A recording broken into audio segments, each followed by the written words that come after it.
So, Big B, what do you want to do today? I don't know. What do you want to do today? I don't know. I mean, I'm tired of waiting. I want my football. It's boring. Very boring. Where's the doctor? And for that matter, where is the fan advocate? Where's Terry? I guess hand me the ball. I guess I'm gonna go home. Hey guys, what's what's going on? Why?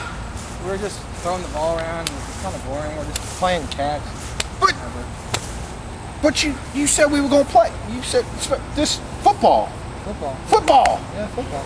Football. Right? Let's play. I guess. Come on, let's do this. All right. Get hype, let's go. Come on, let's go.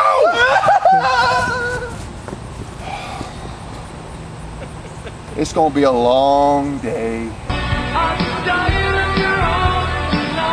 Hey, so you think you can dance? We're playing football here. 42, 59 Razor, touchdown 7, right hand,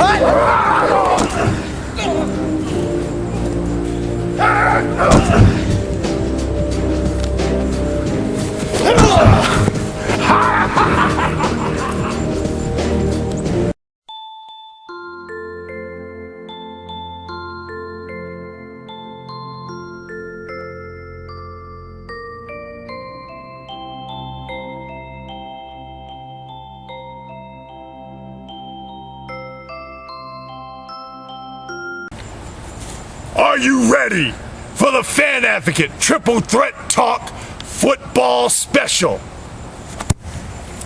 It's go time, fellas. Fail.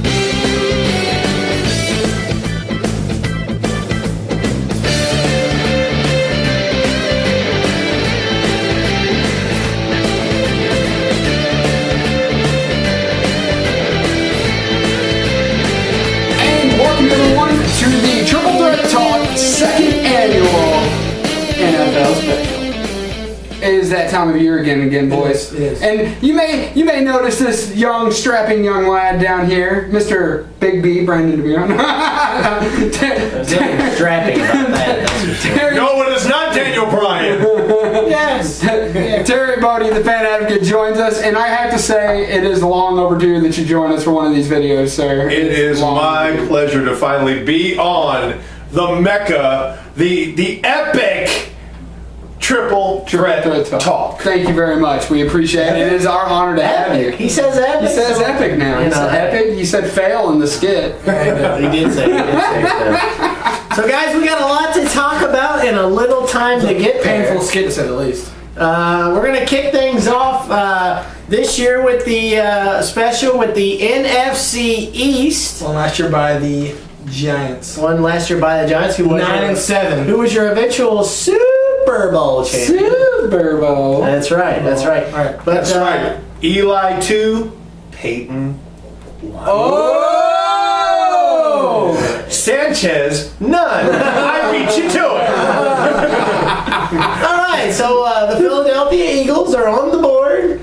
As you take a look at their schedule, they kick off the season against the Cleveland Browns at the Browns.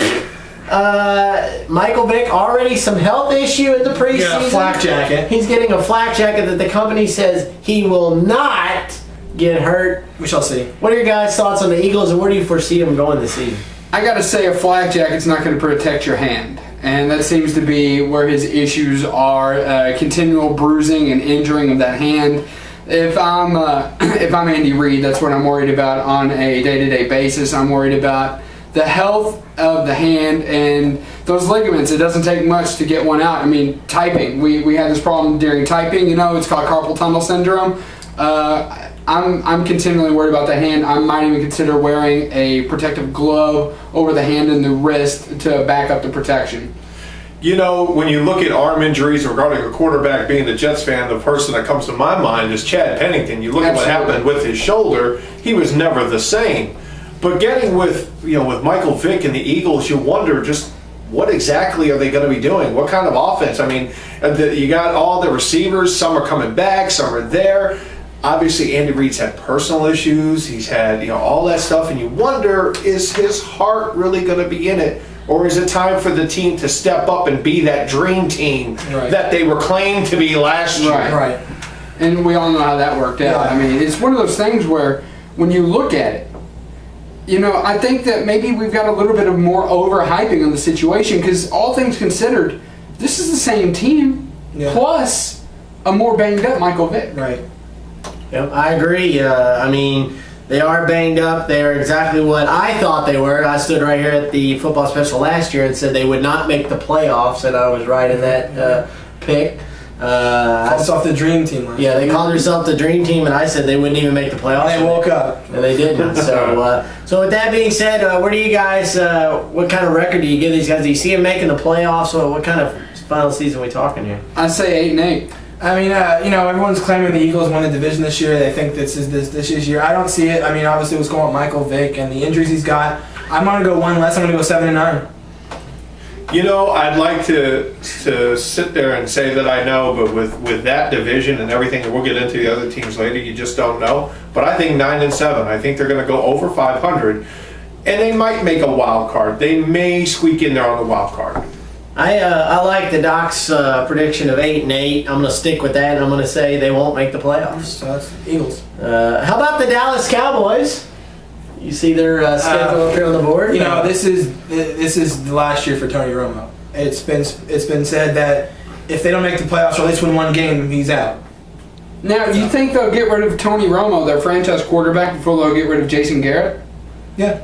You think so? They've said before, they said if Romo does not win a playoff game this year, they're going to go somebody else. I mean, is it really Romo's fault, though? No, what's going on? That's how it is.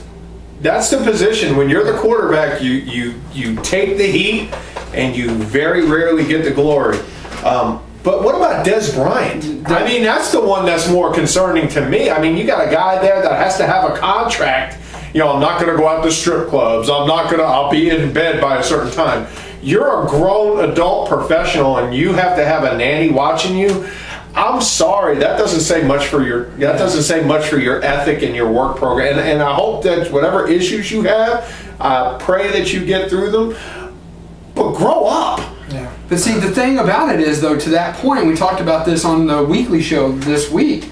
Those are self-imposed rules on Des Bryant. He put them on himself, and his advisor, this David Wells character, he's the one hiring the three-team security force, and many argue that he is the bad influence on this team. Now, to that point, I mean, go ahead and say what you will about Des Bryant, but I have to think that the real problem with the Cowboys is the ditching of Laurent Robinson in the offseason to the Jacksonville Jaguars.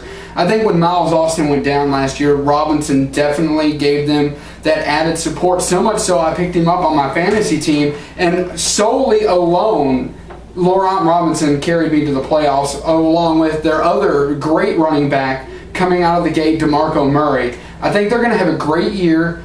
I kind of don't want to agree with Big B's statement about Tony Romo. I don't think that Tony Romo, because if this goes wrong, I got to think that on the heels of a young back like DeMarco Murray, they're going to give him an extra year, because I'm looking for a more 50-50 run-pass scenario this year.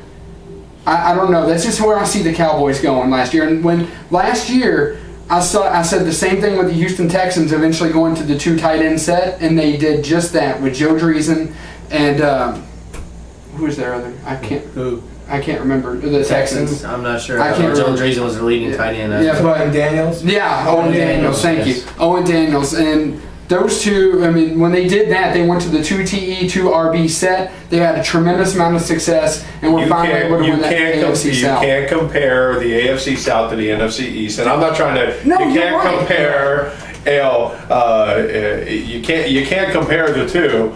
But if I may, I think the Cowboys will go as far or as short as Jerry Jones allows them to go. That's what I was going to make that point that Jerry Jones has his hand too far in the cookie jar, and that's the Cowboys' problems more often than not, is that he is too involved. He should just let some things go, let things be run. It's, you hire these people that you say are like, good with football, but then you like watch over them like a hawk. Like he watches over Jason Garrett like it's his 10-year-old son, and it's ridiculous. Let the guys play. Let the coaches have a little reign. I mean, I realize you're worth $1 billion. You have a TV screen the size of the city of Louisville in your stadium, but come on here. I mean, I totally agree with Terry that it's a lot of his fault, and he's to blame on a lot. Obviously, they have some concerns with Jason Witten. Obviously, having some issues with that. So. Jason Witten is expected to make a recovery. He's not expected to play week 1, I think. But I think 50-50. Yeah, I think weeks 2. I think he's definitely down there. And I totally agree. By the way, you can't compare the two divisions, right, but you can compare a team within the division to another division.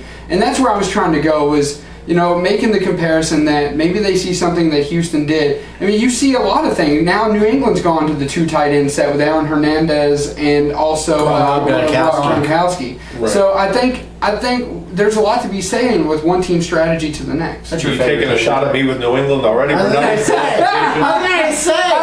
What are we doing? Are we starting this already? I'm just prepping you for it. I mean, you know what's coming, right? So with that, all right, I see how this is going to go. With that, Terry, if you would please, sir, give us your opinion. Take my hat off for this one.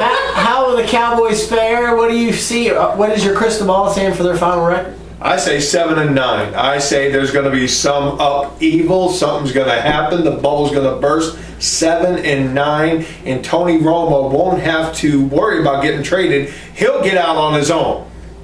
I'm going to go one more. I'm going to go 8-8. 8-8. I think 9-7. I think Jerry Jones might finally wake up and give Jason Garrett a little bit more leeway than he already has. Will that win the division? I don't know. Might get him a wild card, but 9-7. I'm going to totally agree with you. 9-7, I think, is a good number for them. I think to Jerry Jones waking up, you can't teach an old dog new tricks. I think he's going to stay asleep, but I think they're going to be able to get there this year. Right. And we all wonder just how many love affairs Big B can have. I mean, I deal with this every week. I've watched. I've seen. He has Cody Rhodes. He has now Russell Wilson.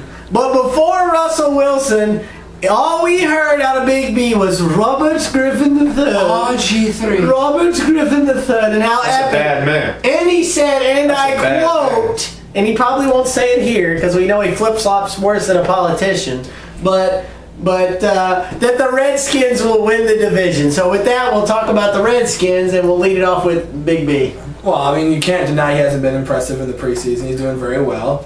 Preseason! Here we go again with this stuff. Okay, remember you say that when you come to a team that wears green later. Right. Just remember that. Yeah. So, I mean, what are you all doing over there? Go ahead. We're discussing. But we're not making fun of you yet. It's kind of hard to talk when you're talking. Sorry. I'm with you, brother. Anyway, so obviously first of all, the Browns were supposed to get him in the first place. Sure. The Browns were supposed to get Robert Griffin III of that pick, and the Redskins threw their money at them and took him from them. So now the Browns are stuck with the franchise quarterback they expected to get. Now the Redskins have him. The Redskins, they have a decent defense. They have a decent team in set for him to go there and get successful right away. Now, that being said, I did take a look at their schedule. Their schedule is not favorable. Their schedule is not very favorable. I open up against the Saints at the Saints. Right. If it's still there. If it's still there. So, I mean, obviously a lot of pressure is on RG3 to do well in Washington. I think he's going to do well, but it's going to be tough this year because, like I said, look at the schedule. It's not an easy one. So. I got to agree with Big B. It is not an easy schedule. I think it's easier, though, for the new talent that they have coming in. For example, you can have an easy time mowing the yard, but if you add a couple more hills to it, it's going to be a little bit of a harder job. Right. And I think that Not if you have enough money to pay someone else. Yeah, you can pay enough money to have someone else do it, but that takes all the steam out of my point. But what we got going on here is basically what I'm trying to say is they have a hard schedule, but they have this young batch of new players led by Robert Griffin III, and I don't see them winning the division. I don't see that at all. But I don't think you're far off. I do see them second, especially if Dallas has a couple late tumbles and Philadelphia does not wind up, as kosher as everything says. I do think that the NFC East very possibly could be one of the first divisions to go 500 across the board, if not higher. At least every team be 500. It happened with the AFC West last year. It did happen with the AFC West, right? It did. But I mean, it usually it can happen. It's rare, but I definitely see it possible with the young crop of new talent coming in with the NFC East. Right. The Redskins will be better, obviously. Robert Griffin III is good. There's no doubting that. I know we like the kid Big B and all, but Kid is not the right word. It's another word to use, but I can't use it here. I'd say more like assault. it could Battery. Assault and battering each and every week. I kind of tend to agree with them. They could sneak up and finish second in the division. I don't see them winning the division. But if, like you said, the Eagles take a tumble, the Cowboys take a tumble, they could easily take second. And but I think this is the Giants' division to lose, and we'll get to them in a second. So, Terry, what do you see with the Redskins this season? You look at them. You look at a receiver like Santana Moss that comes through there. That's a under the radar receiver. I say 7 and 9 only because they're coming up and they're going there. But I will say now into 2 years from now, the Redskins will win the division and go on and represent the NFC. Wow. I'm going to put them in second, like the doctor said. I'm going to have them at 9 and 7. I think they have a good schedule, but it's really tough, so I'm going to say 9 and 7. I'm going to say 6 and 10, and they may be able to squeak out another win or two. I'm going to say 9 and 7. I think that's a good number for these guys. I think the chips are going to fall in the right place. All right, sounds good. Well, we're going to head to commercial break here, our first commercial break. And when we get back, we will wrap up the NFC East, and Big B will lead us with the NFC North right after this. Super performance starts with superfood. Boost your training routine with an avocado kick. It's a game changer. So is the tasty turkey avocado. Tender turkey breast and smooth avocado on freshly baked 9-grain wheat bread. Just sounds good, doesn't it? I'm lapping it up. Try it in the ultimate veggie. Fresh veggies with superfood spinach and avocado. Give me some of that. Now that's an ultimate veggie. Subway, the official training restaurant of Robert Griffin III. Nasty Lucan. Paulo Ono and athletes everywhere. And we're back here. We're going to wrap up the NFC East with the defending Super Bowl champions, the New York Giants. Football Giants. Led by the mayor of the Meadowlands, Eli Manning. Absolutely, the guy. AKA Big Brother. AKA Michael Phelps. So, since they share the stadium with your beloved New York Jets, why don't you kick us off? What do you think about the Giants this season? I think the Giants are fantastic. I think Tom Coughlin's just got them primed and ready. Forget that last performance of Eli Manning. Everybody has the hiccup. It is the P word preseason. But I think, honestly, they're going to go 12-4. I don't see them losing very many games. I actually see them going very, very far into the playoffs. They do own that. They do own that stadium. When it's lit up blue, you can't stop it. Giants 12-4.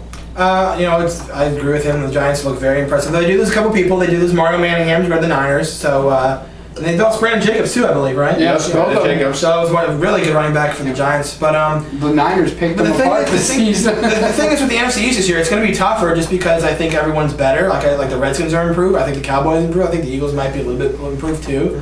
So I'm going to give the Giants a slight bump. I think they're going to win the division, but I say winning it 10-6, they squeak it out because the division's going to be tough. I agree with him. I think the division will be a little bit tougher, even if the Cowboys and Eagles, stumble a little bit. They were only 9-7 when they got into the playoffs and won the Super Bowl. Barely. If you remember, they played the Cowboys at the end of the season. The Cowboys were almost as close to winning. Right. So I agree with him. They did kind of stumble in, although they had a very awesome playoff run last season and knocked off the Patriots. But I say 10-6, and they win the division and they make the playoffs. The stars must be aligned again because I'm going to say 10-6 too. I think that's about right. We where agreed this on the team show, is. now we're agreeing now. I know, This is very this is odd. weird. But I think 10-6 is about where it is. They lost some players. I do see some of their younger players stepping up though, and that to me accounts for the extra 2 wins than what they got last year. Right. But that's where I see them. All right. So that wraps up the NFC East. That does it. And now we move on to what Chris Berman calls the NFC Norris division. Norris division. Norris. The division with I would say 3 stellar teams in the Vikings. 3 stellar teams and the Are you Vikings. serious? Yes, I'm serious. Did we have this conversation last year? Yeah. When Christian Ponder took over at the helm, they did much better, including a win over Cam Newton and the Carolina Panthers. How many games did they win? Like It doesn't two? matter. He's still a young rookie quarterback. And out of most of the rookie quarterbacks last year, with the exception of Cam Newton, Christian Ponder did the better job. Right. But once Adrian Peterson went down, Yeah. the Because that's your whole star ship player, went with though. it. But the whole ship went with it. Yeah. Right. Right, absolutely. So it doesn't matter what Christian Yeah, I Ponder I guess was we'll go doing. with Vikings. If we'll start with the Vikings. We'll go from the bottom up, I guess. Alright. But again, like he said, like Terry said, if they don't have Peterson healthy, the Vikings are an abysmal team. They have no offense whatsoever. I'm going to tell you one thing, and you can write this down. I don't have a pen. Percy Harvin is the best up-and-comer ATH in the entire football league, and that includes me comparing him to one of my favorite players currently, Mr. Randall Cobb. I believe that is the thing to watch this year when you're talking the North. And I said it on the show a few weeks ago. I believe that the duel to watch, the duel in opposite cities to watch this year is going to be Percy Harvin versus Randall Cobb. There's going to be a lot of pressure on these 2 young, outstanding players to go to lead their teams. And I think that Percy Harvin, along with ADP and along with Christian Ponder and Jared Allen as well on the defensive end, I think that these 4 players are going to lead the Vikings to an incredible season. And I'm not going to say that they're going to win the division, but I'm going to go ahead and say right now that you're going to look at over 800, and I'm going to lock them in at 9-7. Wow. Really? Wow. That big of a That big of a turnaround? turnaround. I think the doctor, you must have knocked something out of him a while ago. I said had to. You picked them at 9-10 with the Bears in there, and the Lions, and the Packers. Which all 3 can easily make the playoffs. They did last year. They did last year. They all made the playoffs last year. I totally disagree with the doctor. I agree with him about Percy Harvin, and I agree with him that Christian Ponder performed well last season. I don't see 9 wins out of this team. I don't even think Peyton Manning could get 9 wins out of this team. That's how bad this team is.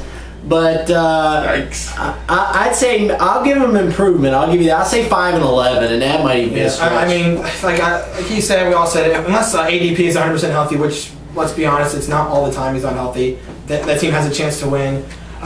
Even last year, their defense struggled. I mean, even though they played the Broncos and they were in a shootout with Tim Tebow, and that's probably one of the best games Tebow played last year was against the Vikings in a shootout. And yeah, thank you. But you have to do that. Yeah, I mean, Jared Allen's a stud on defense, but that's not going to win him a lot of games. I mean, I'm going to go less than one last team. I say 4-12. All right.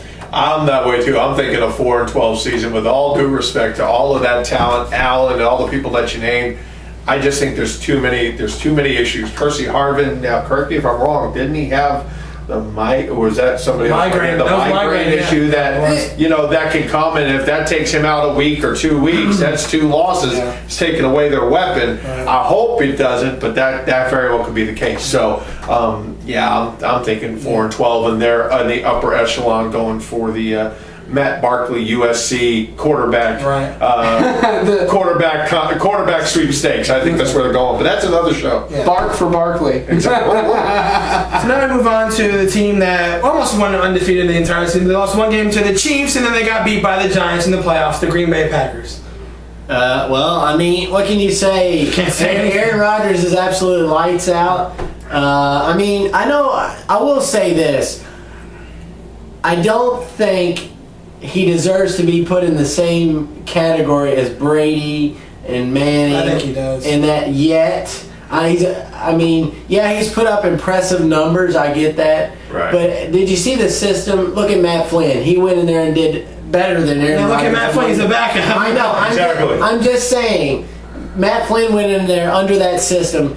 I wonder if he went to another team with a different system, could he perform to the same level? because you saw Matt Flynn go in there, do what he did, break the single game touchdown record, and this, that, and the other. Is it a system thing? Right. Is he really that good? I mean, he is good, don't get me wrong. He has a slew of talent. Yeah. Donald Driver, Jermichael Finley, Jordy Nelson, Greg Jennings.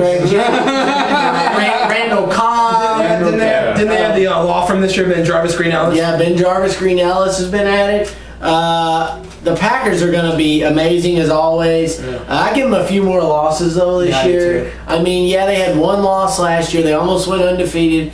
But I think, they're starting to get a little older. The defense is getting a little older. They're not quite as young and scrappy. I mean, they still have Clay Matthews, who's absolutely one of the best. AJ Hawk.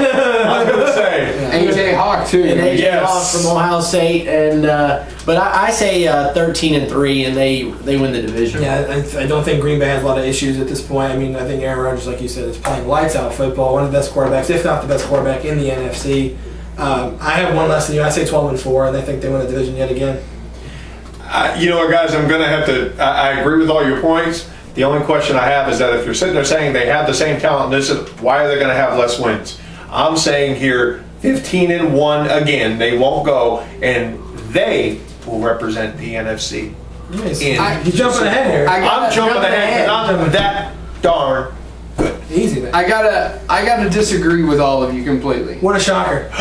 I know, right? I think what's going to happen here is the Chiefs. What happened with the Chiefs game? The Chiefs basically showed the league how to beat the Packers last year. And if you say that, they didn't win, they didn't lose, the games after that, but they did come closer. And I think the Giants studied that game. And then the Giants studied it and laid them out at Green Bay. Okay? But the Chiefs also had other things that they were playing for. They were playing for Romeo. They were playing for other things. They were trying to do that. And all that is very true. But how does that account for Aaron Rodgers having arguably one of the worst games of his career? I mean, to me, it doesn't add up. I think what happened there was one of Todd Haley's rare good moments as a coach. There you go. And I think what happened was he saw something in Green Bay that he could identify. He identified some sort of a pattern and picked it apart. I mean, Romeo Crennel. You said Todd Haley. He was their coach. No, Romeo Crennel was their coach. If he lost, he would have gotten fired. Yeah. The former. Sorry. Yeah. But it's okay. It's all good. But yeah, it's all good. Anyhow. But yeah, I think what we saw there was that happening. Everything going on. I'm not saying they're going to have a losing record. I'm not going to even come close to that. What I'm going to say is I think 12-4, and I'm going to talk a little trash here. I think their first loss comes week 1 against the Niners. I knew that was coming. Randall, when you said that in, he said it. We knew that was coming, right? I'm so befuddled. I didn't see that one coming. How many losses did the Niners have last year? 3. Every time they lost, what did we hear on Facebook or on the phone or on the show? The referee screwed them. Every loss. Twice it did. Every loss. True. No, there was one I didn't because it was fair. But you got to admit, they took a touchdown off the board for no reason in Arizona, and I mean, come on, it was some of the worst officiating I've seen. Yeah, but that game went against the Ravens, I think, too. I think Alex Smith got sacked 9 times. Yes, they got one. They also took points off the board in that game. Well, I'm just saying, I don't care if the referees took points or not. You get sacked 9 times, you're not going to win football games. It doesn't matter. That's a whole other day. When you take points off the board, you start to wonder what the hell am I playing for. What about this year with replacement rest? What's going to happen there? I know what's going to happen. Touchdown? No, wait. Anyways. So the Lions. The Lions, huh? I like this team because of, they were in the playoffs for 12 years, and Stafford's a great quarterback. Calvin Johnson, Megatron, is an absolute beast. Please pray for Calvin Johnson. I think Jonathan Best is an excellent running back. They got good receivers, but it's inevitable. It happens, and I wish it didn't, but it's just the case. It's just what it is. You're on the cover of Madden, something happens. That's just how it is. It's always been that way. It's ever since someone was on the cover, whether it be Eddie George, Michael Vick, Ray Lewis, Dante Culpepper, Sean Alexander, the list goes on and on. It's just inevitable. Something's going to happen. I don't want it to because Calvin Johnson's a heck of a football player.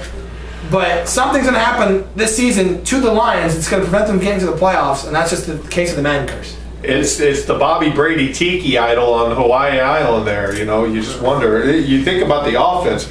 What I'm more concerned about with Detroit is the defensive side and the attitude, not the talent, but the attitude. You got Farley, you got Ndamukong Suh, and you got these guys that are young and are making bad decisions and bad choices. And if they can get their heads on straight, those are going to be two angry men with something to prove, and they are going to rip people up. And if that happens, they will be the ones that will threaten Green Bay more than anybody else. I think they're the ones that are there.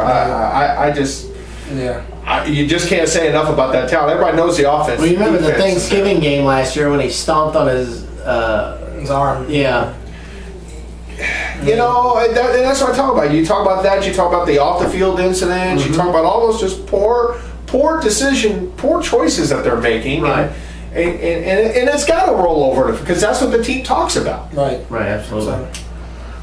I mean, yeah, the offense is really good. The defense is questionable, like you said. Matthew Stafford is a very good quarterback. If he can quit from being hurt, he seems to be injury prone, which is not good. No. But when he is healthy, he is very good. He put up some very good numbers. He was several yards away from being the fourth quarterback with 5,000 yards last year, right? Yeah. And obviously, you know he can get it done. Right. Now the question is, can the defense get it done? Right, exactly. And that's why I say I look at them as probably third in the division, probably around like 8-8, 9-7. Right. Yeah. I think you're one less than what they should be. I think last year, let's examine what happened. Nick Fairley, they were undefeated until you come back to it a lot because last year the Niners punched a lot of teeth. But they were undefeated until that game at Detroit, okay? And where the Niners took them out. Yeah, that's because your coach was being mean at a handshake. That's right. Big bully. But after that, we started seeing Detroit, become like a normal team again. They started coming rolling down the hill. And then Megatron, they stopped going to Megatron as much. Calvin Johnson's numbers did drop off, not for lack of trying, toward the end of last season. Now, what changed at the end of last season? The last fourth of the season, they made a phone call that forever changed them, and that was to Kevin Smith. And I think that young running back has a bright future this year. I think Kevin Smith is your X factor when you look at what happens. Because Javid Best, he got knocked out, he injury prone. Kevin Smith did the same thing, but Kevin Smith came back sooner than Javid Best did. And I think when you talk about what's going to happen, I'm running against the break. I'll finish my thought after this. Hey, Peyton. Welcome back. Thanks, Papa. What are we going to do to kick off this season? Same thing as last season. 1 million free Papa John's pizzas. Good idea. 2 million free pizzas. I like it. No. 1 million free Papa John pizzas. 2 million pizzas it is. Let's do it. All season long, Papa John's has 2 million free pizzas for Papa Rewards members. Sign up now at papajohns.com, where a large buffalo chicken pizza is $10 or any large $2 more. Better ingredients? Better pizza. Papa John's. Really? 2 million free pizzas? Wait till you see what's next. All right, I was talking after the break, before the break. I was talking about the Detroit Lions. I think that Kevin Smith is definitely going to be their X factor, and Nick Fairley, I have to agree with you, is outstanding young defensive player. He had turf toe the majority of the season last year, couldn't get over it for some reason. He's back full health this year. Him and Ndamukong Suh, completely agree with you on that aspect. I got to say though, they're going to be thanking their stars that they picked up Nick Fairley this year because he is one of the best players, including Cam Newton, to ever come out of Auburn. And I think that him and Ndamukong Suh are going to team up, and you're going to see a team like Suggs and Lewis start to form out of that compared to Baltimore. And I see them finishing second in the division, probably 13-3. I didn't get to say my. I see them going 11-5. 11-5. Wow, I see them going 11-5. I think they're going to make a statement this year. I guess I'm the odd man out on this one, just because I don't want this to happen. I do not. I like this team. The team's very talented, but it's just I've known the Madden curse ever since it started, and it's just inevitable. I know I'm going to get weird looks for this one, but I see the Lions at 6-10. Wow. The Madden curse is a nasty, nasty thing. Trust me, I know firsthand. Sean Alexander's not even in the league anymore. Okay? Michael Vick went to jail. Let's keep going here. Okay? Wow. Okay. Sure. Madden curse is nasty. The Madden curse. It's real. It's Michael real. Vick in jail. I would think dog fighting put my dog in jail. The Madden curse works in mysterious ways. I'm just saying. John Madden's like, good. I will never put Brett Favre on the cover. Wait, he was. Well, that leaves The Chicago Bears. The Bears. We like the Bears, the Bulls, go Bears. And the Blackhawks. Yeah, you're talking to a Ranger fan here. That's another story. Go Bears. All right. Anyway, So moving on to the Bears. Last season did they make the playoffs last year? They did. Yeah, they did. they did. They did. I mean, they got a good defense. Not getting any younger with Brian Urlacher. He's getting up there. I don't really care for Jay Cutler, to be honest. I don't. Matt Forte is very good. Yeah, but let's not forget one thing. Matt Forte held out on his contract this year. It means he's playing unhappily. Well, they added somebody else, didn't they? Running back way. He resigned though. Yeah, he resigned. Well, I'm saying they added another running back. Begrudgingly. Who they added? So. Is Michael Bush on Chicago? yes, I was going to Michael say Bush. you added Louisville's own Michael Bush for that red zone that's going to take. And He had a great career at Oakland. I like Jay Cutler a lot. I'm very pro Jay Cutler. He gets a lot of criticism. I know he throws a lot of picks, but so does Eli. Yeah. And we saw where that goes. yeah, I mean, he's very good about creating a play. Jay Cutler's very good about making something out of nothing. He did that in Denver. He's doing that in Chicago. He's very good. Although, I mean, other than faking an injury to go walking around town with his girlfriend. Injury. My head, My aching head. my poor little head. Lovey, hold me. Oh my goodness. Oh, youth of this world. Sometimes, Terry, you get a little tomfoolery on the show. You just gotta go with it. I haven't seen that yet. Well, your experience Purely professional. This is ESPN quality. This is real. This is now. This is no 3-time Emmy quality on this stat. But yeah, I mean, I think Brian Urlacher is going to help. I think, basically I'm going to cut to the chase in here because I can't really add anything that you guys didn't say. I think that this team is going to be the team battling Minnesota for third place. And I think it's very possible that the Bears do finish fourth this year. I do think Jay Cutler is good. I do think he's good.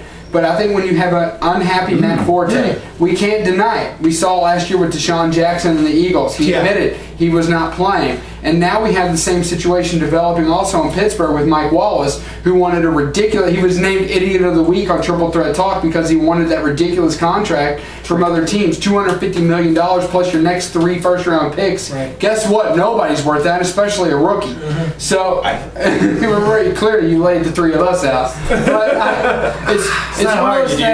it's one of those things that never underestimate the power of an unhappy player. Right. And he may have re-signed, but he didn't do it. They franchise tagged him. That's why he re-signed.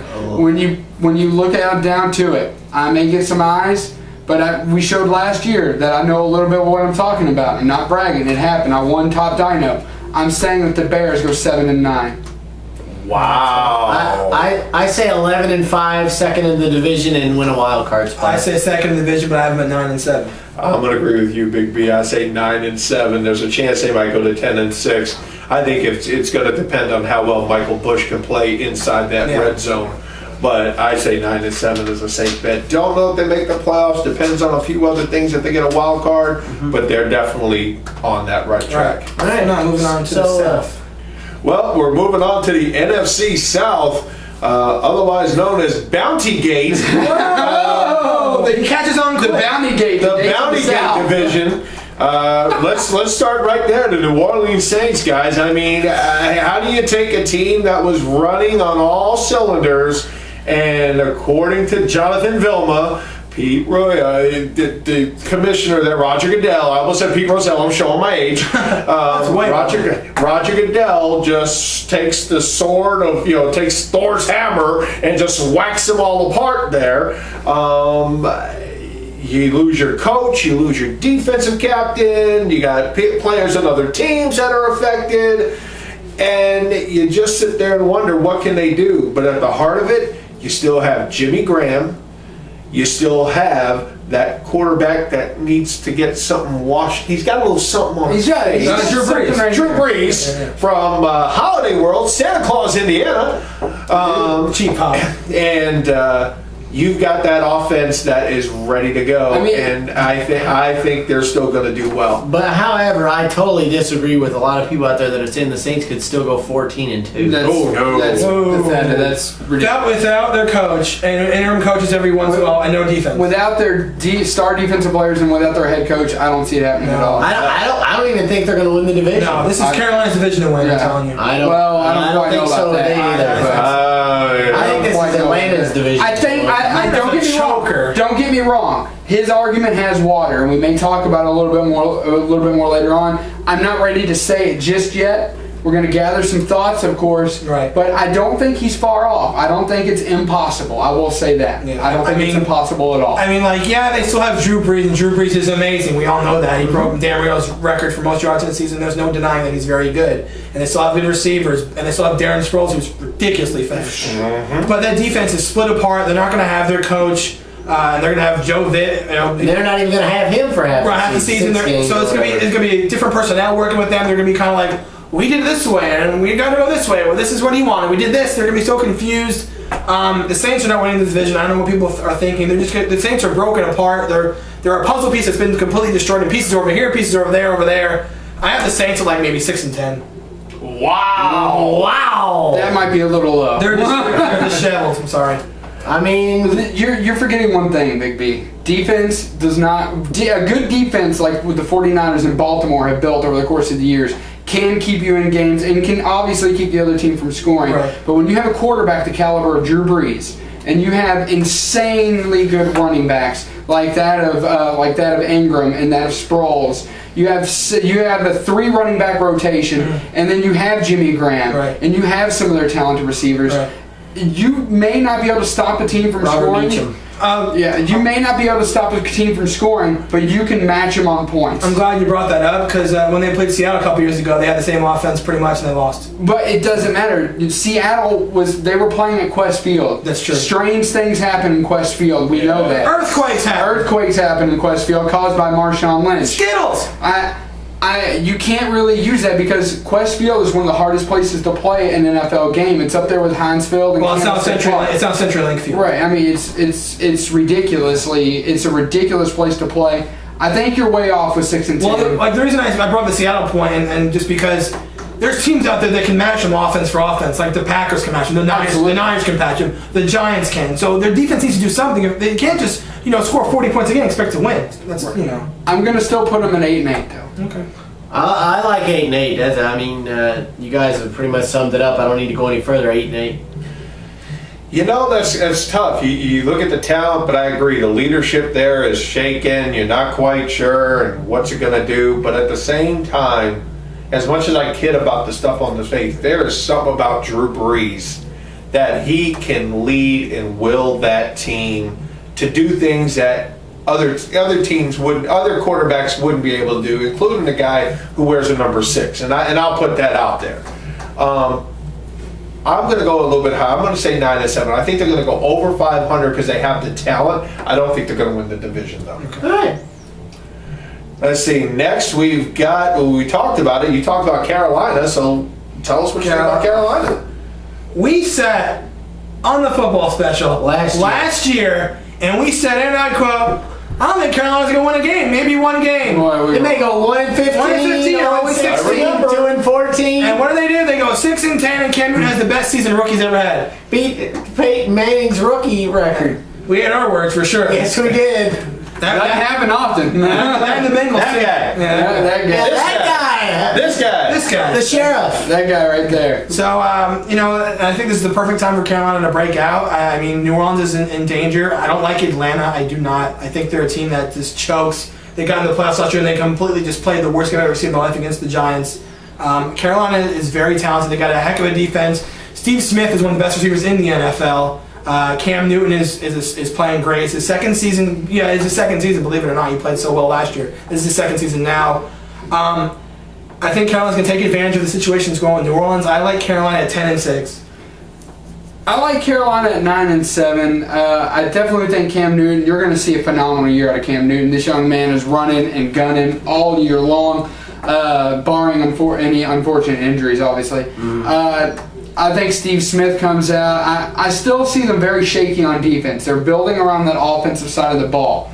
And that's always a good place to start because, like I said, your defense can prevent the other team from scoring, but offense can keep you in games, and they definitely have. And I'm going to say it. Everybody's thinking it. I'm going to say it. They've got a high-powered offense behind the arm of Cam Newton, and you've got Steve Smith there, and you've got all these other young receivers adding to it. I just see that they are going to have a good year, and I'm going to say 9-7, with it possible for them to go 10-6. Sir, go ahead. You know, I'm going to say 8-8. Maybe 7-9. I think this year the defenses have caught up to Cam Newton. Last year he came out and he was slinging and running and gunning and doing everything else. Now we've had a full year to watch him. So I think it's either I'm going to go 7-9. They're going to be better, but I think the defense, their lack of defense, is going to be the Achilles heel. I agree with him. I mean, yeah, they have a lot of good key players: Steve Smith, D'Angelo Williams, Jonathan Stewart. They got good running backs to go with the Cam Newton run. But the defenses will eventually figure it out. They've started to figure him out, just like they figured Tim Tebow out. They're going to figure him out. Shot number 3 over here. Well, that's not a shot because I'm on the Tim Tebow. Yeah, we're very much on the Tim Tebow. I'm just saying that, eventually you knew the teams were going to catch up to what he was doing. So I say 7-9 for the Panthers. All right. So the final team in this division is the Atlanta Falcons. No, it's not. Well, we've got two teams. We got the Buccaneers. We got the Buccaneers, and we got Atlanta. We're about a minute away from the break. I know I'm a guest here. Do we want to go into it, or do you want to jump out so we can get these other two? What do you guys do? I'm for you guys. We can expand on this. Is there anything that you see that the previous two teams that we talked about, just for here in a quick minute, that might be a wild card situation later on in the season? From the previous two? From the previous two teams. The wild card situation, if anybody, it would be Carolina more than anything else because they're younger and they have more of that spark and everything else. I'm not quite sure about New Orleans. I think they're not going to make it this year. Yeah. Everyone's like saying Tampa Bay's going to bounce back here with Greg Schiano, but it's like I don't know how you can judge from that. Last year they were 4-2 and they ended up 4-12. So I mean, there's a lot to work with there. I mean, Josh Freeman is a good quarterback. Though. What? They were 10-6 the year before that. Yeah, they were 10-6 the year before. He just had a bad year. Yeah, they had a horrible year. They didn't just get beat; they got destroyed. They got and their running back just got beat out by a rookie. They got walloped. Yeah. So we'll get into the Tampa Bay Buccaneers and the Atlanta Falcons when we come back. What in the what? What is that, play action? See, that's how you have to do it. I'm sick. You should study this and take it to Harbaugh. Just snap the ball. That will make you feel better. Okay, let's dial in. Gotta make a play. Gotta make a play. How does that even work? Best out of 7. Fine. Best out of 7. Madden NFL 13. Rated E for everyone. A new look, a new feel, a new way to Madden forever. EA Sports. It's in the game.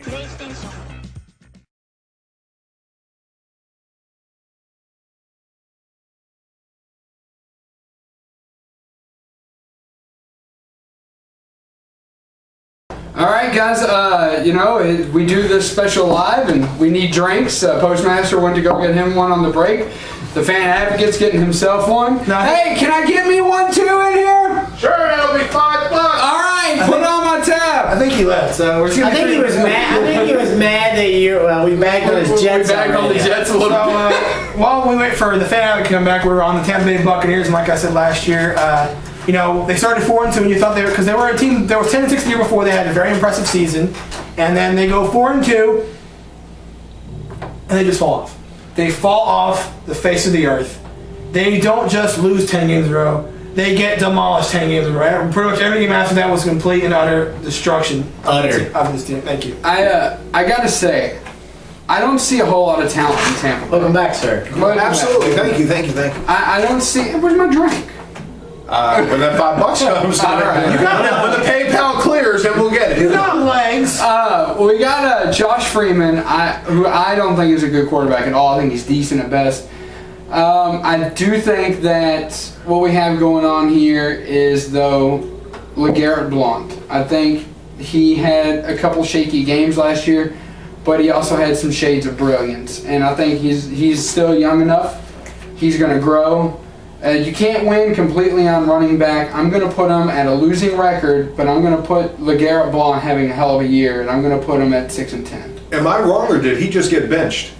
LeGarrette Blount? Am I wrong, or did the rookie beat him out? You're right. He did. But Okay, LeGarrette Blount is still being the backup, though. I mean, we've seen it, and I had to go back to it, but we saw it in Houston too. Arian Foster and Ben Tate. We saw Frank Gore and Kendall Hunter. I mean, teams frequently use these two players, and Ben Tate scored almost as many touchdowns as Arian Foster last year. Not near as much yards, right, but definitely almost hit the TD mark of Arian Foster. And I think you're going to see a similar situation develop in Tampa. Right. I have them one more win than last year. I have them at 5-11. I said they do a little bit better, but that team has a lot of work to do. I think Shiano is a good fit for them, but he's got his hands full. He does have his hands full, definitely. Like I said, Freeman had a bad year. He had a good year the year before. They were 10-6. Last year he dropped off. I don't know if it was sophomore slump or what it was. It was something. It was something. But I like 6-10. I agree with the doc. And I'm thinking 5-11. I like Shiano for what he did over in Rutgers. I think he's got the attitude. He's got the swagger. He can bring it there. But I think the talent's just not there yet. So 5-11. Rutgers, that's a team that sticks in our craw, doesn't it? Yes. We don't talk Rutgers around here. Yeah. We don't like that word around here. Yeah. We don't talk about them in these parts. So the Atlanta, I mean, it's not their fault that they ended your dreams of becoming national championships the last year of crooked Petrino's field goal away. All right, so the last team in the NFC South Division, the Atlanta Falcons, as we like to call them. Probably the best team in this division. I think not only the best team in the division, but possibly the best three wide receiver set in the entire league. Yeah, the best team in the regular season. Yeah, exactly. It's funny. It's not just football, okay? It's all sports with Atlanta. It's like it's choke ball. The MO of Atlanta teams is they do so well in the regular season. Like the Braves, they won all these division titles. They won World Series. The Falcons, they do so well and they get to the playoffs and they lose. Last year they did pretty good. They got to the playoffs, and like I said earlier, they played one of the worst games I've ever seen in my life. Oh, I and then we went to the Super Bowl when they played the Broncos. They got demolished. I think it was like 38-3. Yeah. So the Falcons, they can play good in the regular season. But when they get to the playoffs, when the lights are on, it's prime time football. They just fall apart. Right. And that's what the Falcons have always been. They've always been that way. This year I do see them maybe being second division at 9-7, or like maybe tie with Carolina. Like I said, I think Carolina's going to go 10-6, and I think Atlanta at 9-7, possibly a wild card. But if they get in the playoffs, they're just going to do what they always do, and that's just fall apart. That's how Atlanta is. You're going to want to see them if you match up with them in the playoffs. Right. I mean, I picked them to win the division, and I picked them to be in the Super Bowl last year. I'm sorry. Yes, I know.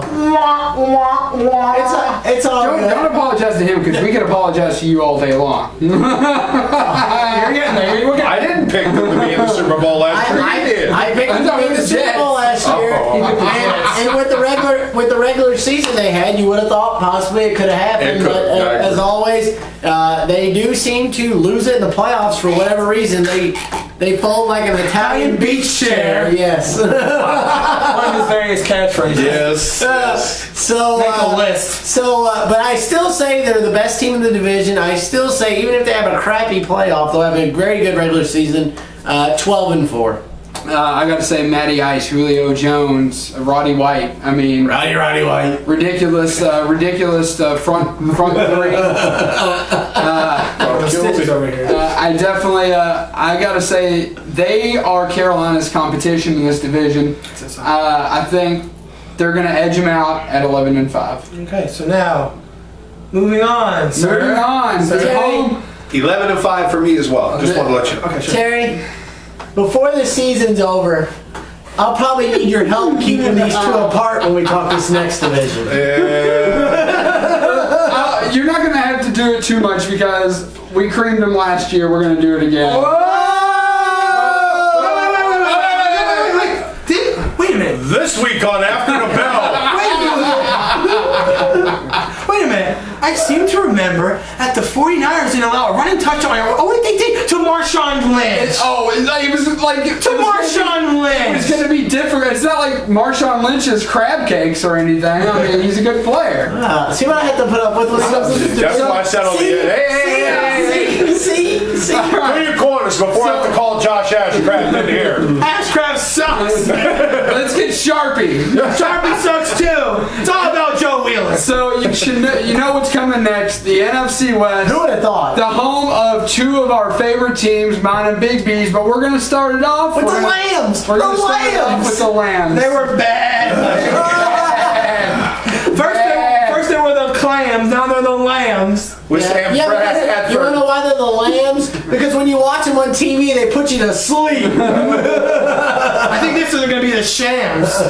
Boy. Absolutely terrible. That's what I was thinking too. Mr. Laurinaitis, I'm still one of your fans. That's all I'm telling you. Don't choke me out. They may be one of the worst teams in the NFL this season. Wrong Laurinaitis. I know, it's James' son. I know. They may be one of the worst teams in the NFL this season. They're going to be last place. I say 3-13. They are just bad. They are bad. But I do see them having a little bit of improvement. I think Bradford's going to be up and coming. I think he's going to play a little bit better this year. I think Steven Jackson, if he's healthy, can play really well. And let's not forget, they got Jeff Fisher as the head coach now. He knows his way around the football. He knows how to coach. He does know, but I mean, but I'm not saying they're going to win the division or anything. I may have them like 4-12. They're going to be a little bit better. I think Fisher's going to give him some help. This is with his knowledge, but I just say the Lambs are going to be bad. I mean, they're going to be bad. I do think, though, Laurinaitis, going back to that point, I do think he's one of the best linebackers in the league, for sure.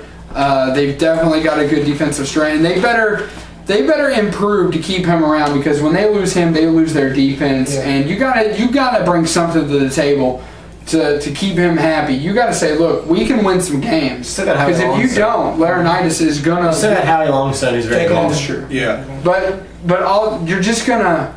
You've got to bring something to the table to keep them happy, right? And or you're gonna lose them. And I'm right there with you. I think they're 5-11. That's 4-12. Yeah, I think they're 5-11. I think the organization's doing that, going out and getting that Jeff Fisher hire. Yeah. It's going to give them a timetable to turn that around. Yeah. I think he's going to be the one to be that calming factor to let them know, hey, we can get through this. But if you see Jeff Fisher go before, I think you'd see Jeff Fisher go before you would see Laurinaitis or Long or any of the other guys go. But I think they're on the way up. The greatest show on turf is long gone. So this time last year, all we heard was a certain somebody was going to the Arizona to get Kevin Kolb to play for the 49ers. That was not all we heard. Kevin Kolb? He's not even starting. It's John Skelton. John Skelton now at the helm of our next team, the Arizona Cardinals. Arizona Cardinals. And they probably have the greatest wide receiver in the NFL. Oh, there's no doubt. 8-8 last year, second in the NFC West. Like I said, Fitzgerald. God, I wish I had Fitzgerald on my team. Fitzgerald for sure. Beanie Wells, very good running back. Beanie Wells is very talented running back. Wells coming back from an injury. And I think Ken Wisenhunt's a good coach too, but it's just a thing with this team. They're only as good as their quarterback, and Kolb I don't think is that good. I don't think Skelton's much better. So, I mean, yeah, Fitzgerald can help them out a lot, but I just don't think you're going to see... He can only do so much. Yeah, I don't think there's going to be a lot of success from the Cardinals. I have them going a little bit backwards. I have them at 6-10 this year. I gotta disagree. I think Skelton's a lot better than... I'm having a brain fart. Than Kevin Kolb. Well, it's the name I want to forget. Yeah. But it's one of the very few times I've been wrong. But I'm going to say, though, that John Skelton, I think it was after John Skelton took over at center that we saw Larry Fitzgerald starting to get touches and starting to get points. And I think that whether he's better, I don't know, but he sure knows how to get Larry Fitzgerald the ball. Right. Sure. That is true. And I think that they're going to continue that. I think they're going to be a little bit better. I'm going to put them at 9-7, finishing third in the division. I like third in the division. I don't like 9-7. I agree with you. They are going to improve. Larry Fitzgerald can only, he's only one man, and it's like Larry Fitzgerald and a team of Harrys out there. That's what it looks like to me. I mean, it's pretty bad, but like you said, I think Larry Fitzgerald alone can get you 3 to 4 wins, just how epic he is. He's just that type of guy. And I see the Cardinals finishing at 500, and I give them 8-8. Just like last year. I'm thinking 9-7. I think they're going to take it up a little bit more. They can possibly. There's a couple of games that they can win in there. It's just a matter. I think Beanie Wells, because he's coming back from an injury, he's coming back and he's got something to prove. I think he's the one that nobody's really talking about as much, and I think he's going to have a bigger impact on being able to get Fitzgerald the ball. Because if you got that running game, then it comes up, then that frees it up. But if you know that the only thing that they have is Fitzgerald, you got to put all your guys on there, and that's it. Right. This next team is Big B's team, the Seattle Seahawks. The Seahawks. Go ahead and kick it off. Love them uniforms. Drink to that. We're seeing green. Yes. The fact that we now have Terry involved in bashing Big B is epic. I'm not bashing. You know all we need now? Uniforms. All we need now is to have Cheryl come on the show and bash you, and we would have the perfect 4 people to bash you. Everybody related in this show would be bashing you, and that would just be epic. You mean you Cheryl? You think I'm bad? Cheryl makes me cry when it comes to that stuff. You on your own, pal. I mean, you're a Jets fan, though. You've been crying for years. Whoa! Yes, I have. Whoa! Yes, I have. Yes, I have. Thank you for Rick Meyer, by the way. I really appreciate that. Thank you, and you're welcome. We gave you Leon Washington, so there, you're welcome. Thank you for that one. Hey. But yes, Seahawks, 7-9 last year, 7-9 the year before. They made the playoffs, and who will forget that? I know I won't. But this year they signed. That's really rude. Sorry. It's kind of rude in our football special. I gotta agree with him on this. On the show, that's acceptable. This is real stuff. This is professionalism at its finest. Yes. But yeah. So like in the offseason, they did sign Matt Flynn to $10 million. Now he's going to be the backup. $10 million for a backup. Way to go. Tavares Jackson goes up north to Buffalo, which sends Vince Young packing to the free agent market. We'll get to that in a little bit. And then you have Russell Wilson. Draft. Ooh. Really? It's Big B's second man crush. Whenever Cody's out of town, it's Russell Wilson. And whenever he's out of town, it's Robert Griffin III. He's got them lined up, one for each day of the week. You're a man crush whore.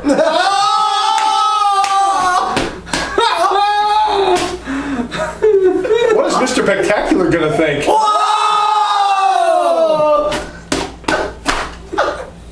Ladies and gentlemen, this has been the Triple Threat Talk Football Special. As you see, the lights are blinking. I guess that's the sign we need to get out of here.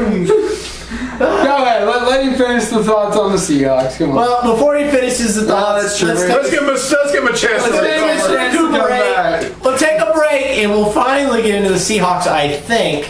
After this. Audible, quick pass. Hey, man, can I try your Kung Pao? Whoa, 3rd and goal, huh? Yep. Spike! You little. Madden NFL 13, rated E now with Connect voice commands.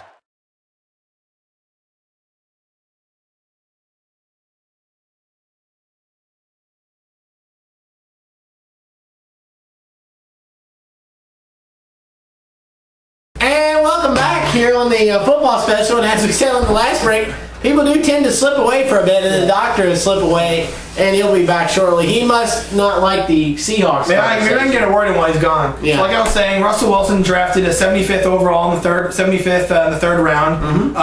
Small dude, 5'11", not very tall, but look who's not very tall. Drew Brees. Look how he does. He's from Wisconsin. Definitely a very impressive college career in Russell Wilson. And then here's the thing. This is what I've been paying attention to the whole preseason. Yes, I said preseason. All I've been paying attention to is Matt Flynn has this one game. Now, he had one game where he played really, really well. Very impressive. Threw a record for touchdowns, and Seattle throws $10 million his way. Then this kid Russell Wilson comes in, and he games against the Titans. He games against people who think, oh, the Chiefs are going to the AFC West with their great defense. Wilson exposes them. Not Tim Tebow. He's not a gamer. Yes, he is. He exposes them. And Russell Wilson takes the job from Matt Flynn. Matt Flynn's $10 million means squat.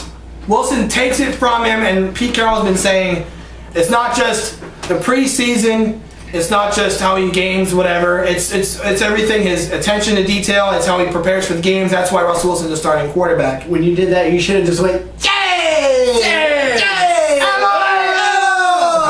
Hello! Russell Wilson! After that. Anyway, so, with all that being said, I'm a little bit worried because I know Marshall Lynch is having a back injury. That's kind of gets me a little bit. I do like how Robert Turbin was playing in the preseason. He's got very good there. Owens was with our. We don't have that headache anymore. He's been cut. Added Braylon Edwards. Golden Tate's been very well. This is going to be a very competitive team this year. I think the defense is stepping up. Earl Thomas is very good. They got Bruce Irvin out of the draft. He's going to be good. I know he's going to be like, well, I don't know about that. I think he's going to pick the same thing where they're second in the division. I like Seattle 11-5 this year. I think they're going to really step it up. I think Lynch, if he's healthy, is going to play well. I think Russell Wilson's going to impress some people how good he can play. And I'm looking forward to seeing how this team goes. So. You look rather befuddled in his statement. Why don't you I'm 11-5. Yeah, that's my sentiment. Who's their coach? Pete Carroll. Where did Pete Carroll coach before? USC. Before that, where was he in the pros? Patriots. And where else? The Jets. Thank you. That was years ago. That's what I'm saying. That's when he still had not gray hair. So thank you. Okay, you're talking about a Pete Carroll coach team. They will not see double digits. They will not see double digits. Okay, even though they had a losing record, bear in mind the first year he was with that team, they went to the playoffs and beat a team where everyone said they're not going to beat the Saints, and they proved everybody wrong. Oh, I'm not taking anything away from him being able to motivate a team for one game. One game. A whole season. There's too many. They're taking $10 million and sitting on the bench. They're taking Tavares Jackson, who was a backup in Minnesota, and shipping him around like he's just an extra piece on a chessboard or something to just do that. There's too many things. Marshawn Lynch is a great player. Love that run. What else has he done? He's got a point. One run. 6-10, Seattle. Wow. Right below the bell where it hurts. With all due respect, if anything can get them above the 800 mark, it is the 12th man. It is the games that are going to be at that field. That is the X factor that can get them up there.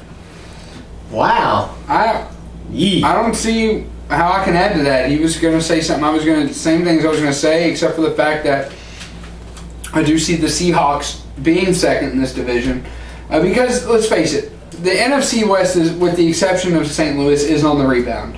All of the three teams definitely showing signs of life at this particular point in time, and that includes the Seahawks. And I think the 49ers definitely began that charge, and they began it last year. And you can't really argue that either, because the year before you sent somebody into the playoffs when they were 7-9. So it's definitely been an improvement over the last couple of years. I do think that the NFC West is going to return to its former glory very shortly, as soon as bad management leaves the Rams and good decisions start happening there. But until the meantime, you have Marshawn Lynch, you have Russell Wilson, and you have a Pete Carroll coach team in the pros. He seems to be doing it right the first time. His first year there, got to the playoffs. I'm not going to put them in double digits. I'm going to say 9-7, and they win out. They win the tiebreakers to get second place. I think 6-10 was a little low. I disagree with that. I don't like 11-5 either. I do like. Might be the fan of me talking too. Might be the fan of me talking. Well, I don't blame you for thinking that. I mean, they're going to improve. Don't get me wrong. I totally agree with you. They are going to. Where's my Russell Wilson jersey? They are going to be better. I give them 10 wins, 10-6, second in the division behind the 49ers, and they may be the second team with the wild card. Maybe. And that takes us to the boys in golden. To your favorite team. My favorite team. The San Fran. No. The San Francisco 49ers. They're a beast. Yeah. They're a force to be reckoned with. I'm going to make a deal with you. Uh-oh. How about, for the football field, we'll say it once, but then during the regular season we won't say it at all. No, because on the football special we had to ask professional. That's the only reason. So then would you do the whole regular season? That's fine. I mean, you did it last year. I mean, his team's going to take a bashing this year. Your team's is the Seattle Sea Fails. So I mean, it's all the Sea Chickens. Or the Sea Chickens. We still have to come up with a negative name for the Broncos. You can't have a negative name. Sure you can. Sure, I don't have a negative name. Sure you do. It's called John Elway. No! And see, he's a new Broncos fan, so Not it probably doesn't mean anything. Not actually, you're wrong, sir. Because I was a John Elway fan when I was a kid, so I like John Elway growing up. Back in the 70s? Shut up. Hey! But anyway, so Watch it, youngin. Watch it, your youngin. 49ers, what's the record and why? I definitely had them going the same record last year, 13-3, stomping the division down, and they just have such a powerful defense. You have Patrick Willis, you have Larry Grant, you have Aldon Smith, for God's sakes, and then the unsung hero, Justin Smith, and just an amazing group of talented players on that team. Carlos Rogers, CJ Spillman, all returning on defense. And then you have Alex Smith on offense, obviously, their quarterback. Something happened last year. And He woke up? He woke up. Yeah, really. I don't know if it's the Harbaugh way. I don't know what happened with Alex Smith. But if he has a repeat performance or anywhere close, they're gonna get to the Super Bowl and then some. And I definitely think that they almost. Hey, there's no arguing. They came within a football to the knee of Kyle Williams of making it to the Super Bowl. He took a football to the knee. Football to the knee. Yeah. I mean, there is no rebutting that statement. It's a fact. As much as I don't like making his ego go any bigger than it already is, if it wasn't for that football to the knee, yeah, the Niners playing the Patriots, not the Giants. The Niners, and they would have been your Super Bowl champions, 6-0 in the Super Bowl. So. It's ridiculous. You have Frank Gore, who's got a great season. He's always going to get you where you need to be. Behind Kendall Hunter, and behind him, AJ Jenkins, phenomenal rookie pickup. Mario Manningham from the Giants. Then you've got Brandon Jacobs from the Giants. I mean, Randy Moss. And then Randy Moss, Vernon Davis, of course. Vernon Davis can't play with him. Can't do it. Can't do it. Can't win with him. Can't do it. And then Michael Crabtree. Come on, winners. When you put that together, I think you have a formula for success. 13-3 under Harbaugh. If it was under anybody else, I don't see this happening. But Harbaugh has found a way to make these guys play. I agree. I think Smith's last season was very impressive. I can't say more than he said. He pretty much put it adequately. I'm going to have him going a step back. I'm going to say 12-4. They still win the division outright, but I said 12-4 though. So. I agree. 12-4. They win the division. They do take a minor step back, but they will win the division. Yeah, I agree. I don't think there's any doubt that they're going to not win that division. 12-4, 13-3, tomato, potato. Who cares? They're gonna be up on there. Let's call the whole thing off. Exactly. Speaking of calling the whole thing off, now it's time for. I've been dishing it out. Now it's time for me to take it. We're gonna talk about AFC East. Who? The AFC East. F-A-I-L-S, fails. Wait, that's right, the Patriots. I agree with you completely. Isn't AFC's the team with the Patriots and the other three teams? Yeah, I think it's the Patriots in a division of Harry's. Okay. Kind of like the Cardinals and Larry Fitzgerald. Right. Go ahead, Doctor. I'm waiting on you. Come on. Who are we starting out with? New England? I'm just saying, we're going to talk about the division in general. I've been giving it to you all the show. I'm not going to just go in like with there. the Brady bunch. Let's start with the Brady bunch. Start with the Patriots. The Patriots, my favorite team. I bet it is. And you know what? And I'm going on record, and I've said this privately to friends and everything else before. Guys, it is not the fact that the Patriots is a talented team. They're a fantastic team. What I and most Jet fans cannot stand them is because of that weasel in the hoodie sweatshirt that turned around and did what he did to the Jets. Everybody wants to talk about Bobby Petrino and what he did to the Atlanta and what he did to his wife. Well, I'm talking about what he did to the Atlanta Falcons and how he did it. What we're going to talk about the fact that Bill Belichick. Yeah, exactly. Bill Belichick What he did was coach for a day and then left a note saying, "Dear Mr. Johnson, I am out." And next thing you know, he was up in New England at Gillette getting a whole bunch of razors and shaving cream. The best man can get. Yeah, the best man, and using that, and did what he did. That's why this fan and most other fans do not like the Patriots and wish that Bill Belichick would get his toes frozen off in some freak accident. Now that you've told us how you really feel. Now, as far as the football team is very talented. You cannot take anything away from them. Brady, where do you start? Where do you end? The biggest question this year is what they're going to do with Wes Welker. You know the tight ends. They've just spent a whole bunch of money on the tight ends, and they've done that, but they've let Wes Welker, the guy that does the workhorse, who I call the Wayne Corbett of that team, that third down guy that goes across the middle. But they're leaving him out to dry. Don't be so. I'm saying it now. Next year, Wes, I've got a green and white jersey for you, brother. You come on down, and we got you. With that said, New England, 12-4, and they will win the division. I like what you said, 12-4 winning the division. I don't think the Patriots want to see the Giants anymore in the Super Bowl because the last two times they came up with L's. So I think the Patriots are going to go very deep in the playoffs. I might have them represent the AFC. We'll get to that when we get there later. But I agree with Terry. I say 12-4 for the Patriots. I mean, how can you argue against Tom Brady? You just can't do it. So I don't get where a team makes the Super Bowl and there's supposed to be this thing with fair scheduling. And the Patriots have one of the easiest schedules in the NFL this season. I mean, they have an absolute cakewalk. They maybe have 3 to 4 hard games at best. 13-3, maybe even 14-2 for this team. I mean, they just got such an easy schedule. They're going to steamroll the schedule and just run away with the division. Maybe the NFL likes seeing the Super Bowl. I think Wes Welker's. If anyone can give Larry Fitzgerald a run for his money as the best receiver in the NFL, it's Wes Welker. And I think that Wes Welker is the workhorse of this team. You have Gronkowski and you have Hernandez.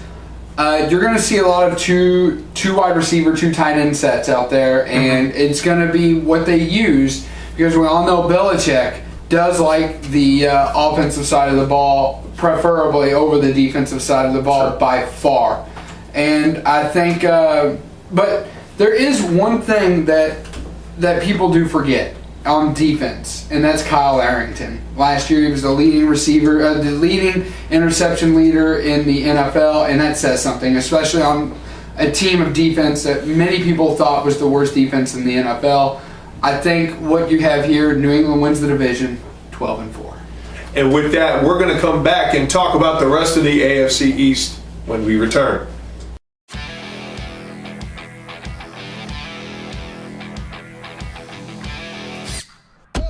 Come on, player. Eli? Prime time? Where's the games, man? Well, there's only the one game on right now, so... Rookie. It is on. Only NFL Sunday Ticket gives you every game, every Sunday. Thanks, man. It is on. What? Get NFL Sunday Ticket now at the lowest price in almost a decade, only with DirecTV. Welcome back to Triple Threat Talk and the Fan Advocates NFL special. We're deep in the heart of the AFC East.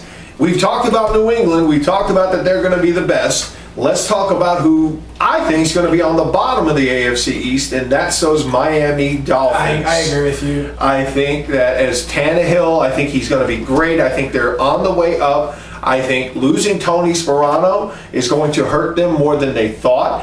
I think that they have some difficulties. You had the whole Chad Ocho Johnson Cinco. I'm married. I'm divorced. I'm a reality star. I'm a football player. Whatever. You got all those issues that are there. There's too many questions. Reggie Bush is a positive light, but other than that, I see them 6-10. Yeah, I mean, they're going to take a step back as they backed into a plane on Hard Knocks. I don't. It's a shame to see that the team, under the microscope on Hard Knocks, Like I said on the show before, I didn't care if they showed that Chad Ocho Cinco Johnson, whatever he wants to be called, was fired on the show. I think that to be a private matter, and they did it on the show anyway, and it was kind of hard to watch because someone's being fired on national TV. So with that being said, I like Tannehill, I do, but he doesn't have a lot of pieces around him. He doesn't have a lot of to work with. I think Tannehill's going to be a star, like you said, but he doesn't have a lot to work with. I'm going to go one less. I'm going to go 5-11 on the Dolphins.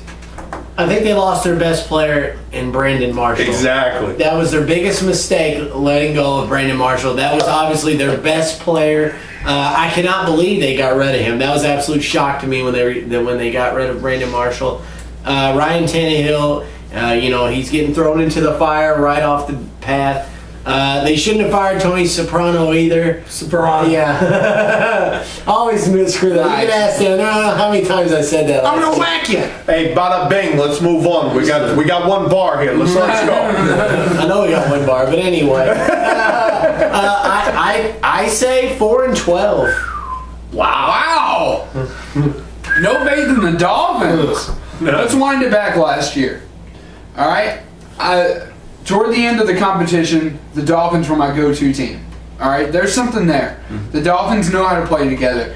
There can be a bad team where with low-end talent, if they work together better than some people with problems in the locker room, like you see with the Jets, or like you see with some other Saw with the Jets. Thank you. That you saw with the Jets, or that you see with other players, that other teams. The Steelers late in the season last year had some problems in the locker room, and that showed in the playoff game. Sure. I think what happens is you can have some real magic. I don't think they're going to win the division, but I do think they break even. I think Ryan Tannehill does a great job pulling together that team. I think they're going to go 8-8, and they're going to finish third in the division. All right. Wow. Okay. So we'll talk about our good friend Michael's team. Yes. The Buffalo Billies. Yep, the Buffalo Bills. The team that most in New York considers that other team.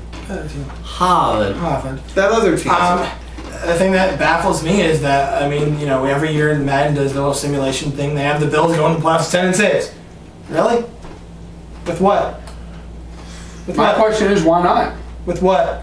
Fitzpatrick is okay. Okay. Stevie Johnson is okay. Stevie Johnson is great. He's okay. Stevie Johnson, talent-wise, is okay. Stevie Johnson, when he gets out of his element and out of his head, he's not Terrell Owens pulling out the Sharpie. Thank you. He's not at that level.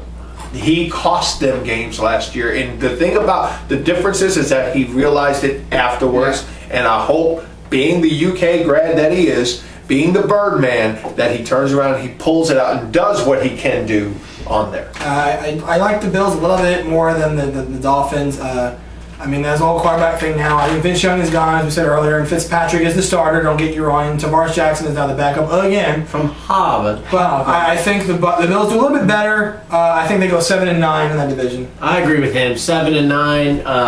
I think they'll do a little better. I like Ryan Fitzpatrick. I think if he had some more weapons other than Stevie Johnson, that's really his only wide receiver weapon, as far as like big guns to throw to. Right. He has some, some other key players like the running backs, but if he had a little bit more power on the outside that he could get the ball to, or maybe a really good tight end, but it's just not there. And I say 7-9. I gotta say reverse that, 9-7. I think, and I think depending on what happens with the Jets, I think that is the team that they're going to be swapping with, battling not between first and second or third and fourth, but second and fourth. And I'll explain when we get into your boys, the Jets. Second and fourth, okay. Second and fourth, like second team in the division and fourth team in the division. Okay. Normally you'd say second and third. So, but anyway, other team in New York. So, but as far as, not to interrupt, but with that thought, I'm on the fence. I say 8-8, 9-7. I think Mario Williams coming over has improved that defense. I think they have a different attitude, a different swagger. In the words of Chris Berman, they're circling the wagons. Ralph Wilson was hospitalized today. The 93-year-old. There's that special something about Buffalo that they're coming back, and you cannot knock them as much as you may want to, but you can't. With that said, my boys, the Jets, Jets. I don't want to hear anything else. Right now, no fail, no chance, no nothing like that. I don't say anything. I'm just saying. I'm insulted. I'm sorry. I wasn't gonna say a word. I'm not like these two. Anyway. Way to classify, jerk. You know what you are, and you know what you are. And you know what you are. What? You guys are Triple Threat Talk. You guys are the epics of epic. The alpha, the omega, and everything else. Anyway, back to the Jets. Yes. Oh, I thought we were done already. No. See, I told you. I know what I'm dealing with here. I know. Let me first go on and say this. This commercial is brought to you by Mark Sanchez. Anyway, Sanchez will be the starting quarterback. I finished last in the AFC. Mark Sanchez will be the starting quarterback. For how many games? For the entire season. Mark Sanchez had a great year. He threw for over 3,000 yards, had the most touchdowns, had some interception and turnover problems. The issues came up, it's well documented, the locker room, everything else. Here's what we've done, Flat. Let's move forward to this year. Everything you've seen in that P word, the preseason, guys, has been just that preseason. You are not going to see Tim Tebow lining up under center, dropping back, running around, and doing those passes during the year. They have not shown what they're going to do. They will not do that until Buffalo. With that said, if they can keep it together, if they can let Tebow be Tebow, let Mark Sanchez does that, Dustin Keller, John Connor, Sean Green, Joe McKnight, who was the leading returner in the NFL, as well as you start bringing in all those other pieces, that noted defense, which we can go to, and if they can keep their heads together, the Jets sent 19 players out of practice to a leadership conference to try to get their heads together to make them be better leaders amongst themselves. With that said, I agree. It's going to be a battle between them and Buffalo. They can flip-flop. I can see the Jets anywhere going from 7-9 to 11-5. I'm going to split the difference, and I'm going to say 9-7. They're going to be second in the division, possibly getting a wild card spot, and maybe going on to the second round of the playoffs. There's no disputing Sanchez's success. I mean, his first season with the Jets, they went to the AFC Championship game. 2 years in a row. Not too shabby.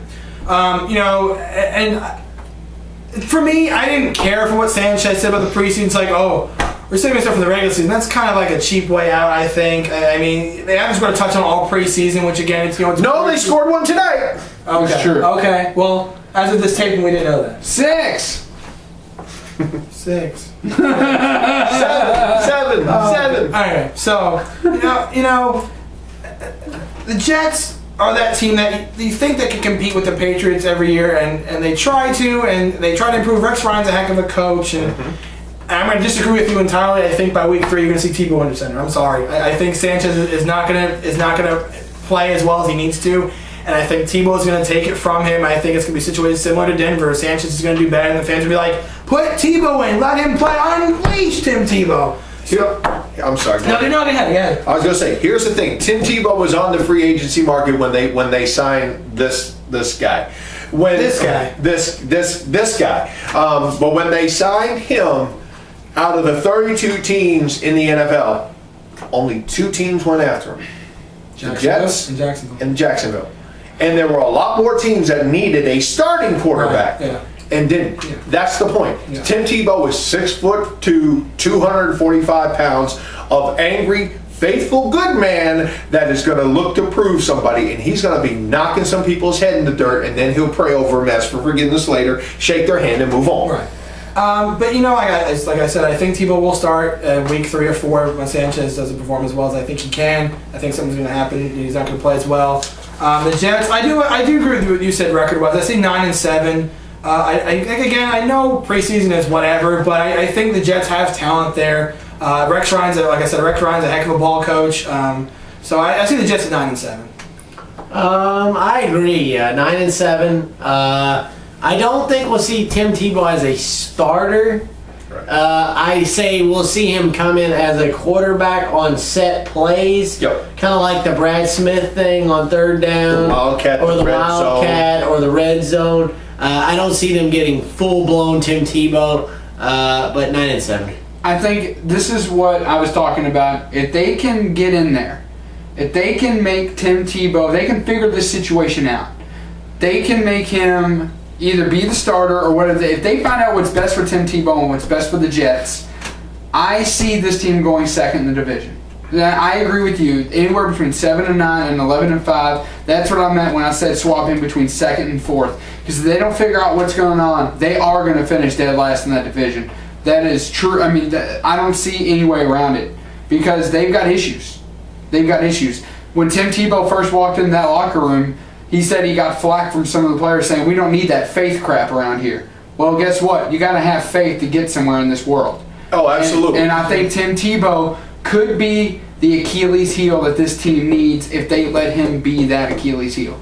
And I think that that's what's going to happen. You know, we could get on a faith conversation regardless. That's a whole other show. That's a whole other show. But yeah. So that what was your record? I said anywhere between 7-9 and 11-5, depending on the quarterback situation. Played over definitive. Yeah. Okay. Mr. Green, Yeah. you need any help? Mm-mm. Want my Coke? No, no. Really, you can have it. Okay. Thanks. That's the way it should be. I like to say, See you around. the whole world smiling with me. Coca-Cola has life. Have a Coke and Wow, thanks, Mean Joe.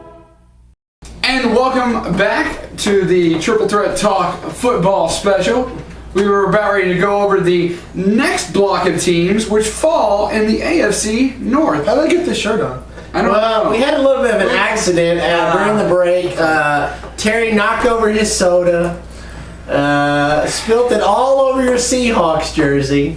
Or shirt, I should say. Which is probably a good thing, because I think you were clouding up the photo with that shirt on it. By accident. Actually, what happened was we were watching the replay of Marshawn Lynch's famous run, and it caused the earthquake, and it knocked the glass over. So, are we sure it was an earthquake that it caused, or Big B just Was he doing the Daniel Bryan? Yes. No. I think I was doing the Gary. Yeah, the All right. sensation. All right, so let's kick this off with Cleveland. I don't really think we can say much except for God help Trent Richardson and whatever else is in his I mean, I feel bad for Cleveland because, you know, everything was right here in the palm of their hands. Robert Griffin III was slated to go there, and then Washington throws their money around, breaks out the checkbook and say, we want him this time. So they get Trent Richardson now. They have Brandon Weeden starting quarterback, but it doesn't seem like there's anyone that wants to turn that franchise around. It doesn't. no, they want to turn it around. They want to turn it around and put it right back into the Ohio over there, because that's what they need to do. Robert Griffin III is praising whoever he praises that he didn't go there, or else he'd fall the way of Tim Couch, Colt Quinn, Colt McCoy, all these quarterbacks that had promise and then got blasted. The fact, what Cleveland has to do is they have to just tear down the whole structure. They have new management, but they have a new owner, but he's a big Pittsburgh Steelers fan, so I mean, we don't really know what's going to happen there. Now me and Big B's worst fears come true. Now there are potentially 2 Pittsburgh Steelers teams. They're multiplying. They fed them after midnight. Everything's going on over here. But, I mean, it's one of those things that I just don't see Cleveland making an impact. I got them at 1-15. I got to go 2 more, maybe 3-13. It's a shame that Cleveland's been this way, and I feel bad for the fans there. It's been a long time since Cleveland had success, and it's going to be even longer now. 4-12. I mean, they may win a game or 2. You don't expect them to win, but 4 wins at best. I think they're just going to come in second place for the Matt Barkley sweepstakes. So it doesn't matter. 1 win, 2 wins, potato patata. They're not going to do anything. So sorry, Brownie fans. Well, let's move along then to the other Ohio team. And the better of the two, I mean, if we're going to say it, Cincinnati Bengals. Well, you're not saying much there. No, we feel whatever. we feel stupid. Why? From last year. Oh, yeah, from They'll last win year. one game. Nah, it turns out they made the playoffs. With that great play of Andy Dalton. So. Andy Dalton, AJ Green, Maluga, how do you say his name? Malaluga. They got a great returning crew back there. I mean, AJ Green and Dalton are definitely two great players with a lot of talent on both of their parts. What do you guys think? I mean, they had a good player in Jerome Simpson last year, and he literally leaped to the Vikings, so he's on there now. But I mean, it was we had to eat our words, I guess. I mean, we said they weren't going to do so well, and we laughed. I know we laughed at them, and they proved that they were a good team. Andy Dalton played very well. They played well in the AFC North against the Steelers and the Ravens, and they made it to the playoffs. I agree. I mean, they did exceed expectation last season. Andy Dalton played very well as a rookie QB. Looked to do nothing but improve this year. They have AJ Green on the outside there, his go-to guy. They got Cedric Benson back. He didn't quite work out the first time he was there, so I'm wondering, how's he going to do this time he's there? But I do see some improvement out of the Bengals. I don't think they'll leapfrog the Ravens or the Steelers yet, but I do see some improvement. You talk about AJ Green, you talk about Andy Dalton, but I like Shipley. I like that. I like Shipley as a tight end that's in there. I think he's there. Plus, you got Marvin Lewis, 10 years in the organization. He's turned the attitude around. If they can keep their off the field issues to a minimum and stay out of Erlanger and Florence's police system and mugshot photos, and focus on football, I think that they can make some noise and definitely make it into the playoffs as a wild card. Oh yeah, I mean it's going to be tough because obviously the Ravens and the Steelers usually have a stranglehold in that division. But I don't know. I think Cincinnati got in the playoffs last year with a little bit of luck. From other teams falling apart at the end. I have them going maybe 8-8 this year. 8-8 this year. He says really. Was that another jet shot? I apologize for spilling it on the shirt. Pay for my dry cleaning, sir. Try cleaning a t-shirt? Yes! 8-8. You know what? I've got them actually flip-flopping with the Steelers. I'm not sure. Basically, I think 1 or 2 wins either way. I'd see these teams fighting for second or third, which actually takes away the steam of who I was going to pick for my first place pick. But I definitely think it's up to Cincinnati and Pittsburgh to flip-flop. I can see Cincinnati going anywhere between 9-7 and 11-5. I can, like I said, up there, right in that conversation for second place in the division. All right. But you already said it. Well, I said they're going to make a lot. I mean, I'm like you, anywhere 9-7 to 11-5, somewhere in that. Well, let's kick it up to the Pittsburgh Steelers. Pittsburgh. Anybody? He says it's so. I wasn't sure. I couldn't hear you. I'm on the other end of the table. He's on the other table. He's over here going. So what we got going on here is, obviously, Big B and I aren't the world's biggest Pittsburgh fans, but they are a force to be reckoned with. There's no doubt about it at all. They're very formidable, but they're also aging. Yeah. And a lot of people say that and this does happen every 6 to 8 years, the Steelers miss the playoffs. And this is that 6th or 7th year in that rotation. So I'm thinking this year or next year, if not both years for sure, they'll miss the playoffs, but then they'll be right back in the fray. They always are. You hate them because of some of the off the field antics go. But what you cannot doubt is the fact that there is some great talent running the organization. Mike Tomlin is a very good coach. And then they have, they've got an above-average quarterback with Ben Roethlisberger and several other people. Hines Ward, of course, exited the organization this past season. And you have other people like Troy Polamalu. And then you have Ike Taylor and Mike Wallace returning. And, of course, Mike Wallace, that leads me to think.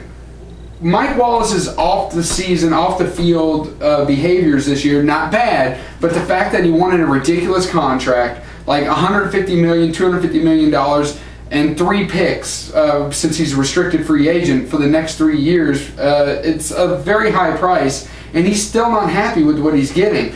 So that's why I'm thinking that they may not be as good this year, because we've seen it in the past. Unhappy players is unhappy play. Right. Deshaun Jackson, Chris Johnson, the list goes on and on. What do you guys think? Well, this just in, Terminator exists in the NFL, and he plays quarterback for the Pittsburgh Steelers. That guy is an absolute robot. I mean, he plays through anything, whether it be a broken hand, a jacked up foot, a concussion, a messed up shoulder. I mean, this guy will play through all. I mean, that's the kind of guy you want leading your football team right there. I mean, this guy's like a gladiator. He's like, you know, put him out there with the Lions, he doesn't care. I mean, one eye, arm in a sling, it looks like he still wouldn't want to go out there and throw the football around. Exactly. And I think that's what makes this team what they are. They are the blue collar. I think that's why they have so many fans. Their fans, they represent the blue collar working man. The Steelers are always been known to get down in the trenches, you know, play the hard-nosed defense, going back to the Steel Curtain days in the 70s with, you know, Ham and Lambert and those guys. They always find a way to get there. Just when you think the Steelers are down, boom, they pop right back up. They find a way to get it done when they need to get it done, and that's why I say I look for them to win this division. I think, you know, the Ravens are going to take a step back this year with all the troubles they're going to have on defense this season, and we'll get to them in a second. But I like the Steelers to win this division, and I think, to your point about Mike Wallace, yeah, he held out, and it will take some time. But, you know, he's played with Ben for a couple years now. They'll get the rhythm back after a couple weeks. And, you know, Mike Wallace isn't his only target. He has other guys he can throw to. So that'll just be kind of a learning curve type deal. You know, a couple weeks, they'll be back down to old, you know, Roethlisberger to Wallace self before long, I'm sure. Roethlisberger is a pretty good quarterback, and Polamalu back there, I mean, he's as good as anybody back there in the backfield. So you pretty much said everything. I can't really add much to that. I have Pittsburgh winning this division at 11-5. Yeah, I think Pittsburgh is going to be up there. I think it's going to be between Pittsburgh and Cincinnati as far as who's going to be in that division. I'll explain why about Baltimore a little bit later. But the thing about it is that with Pittsburgh, they have that attitude, they have that swagger, they have that reputation that just comes through. Yes, they did lose a lot of people. You talk about Mike Wallace, they got Jericho Cotchery, you know, who comes through and it can do what he can in there. Right. They are able to do and keep their off the field. And I think that's a key that we've been saying throughout this whole show, is that the off the field issues. That's a whole other show. But that just seems to be a running theme. So definitely, I think Pittsburgh is going to do well. I say 11-5, maybe even 12-4. I see anywhere, like I said, I see him battling Cincinnati 9-7.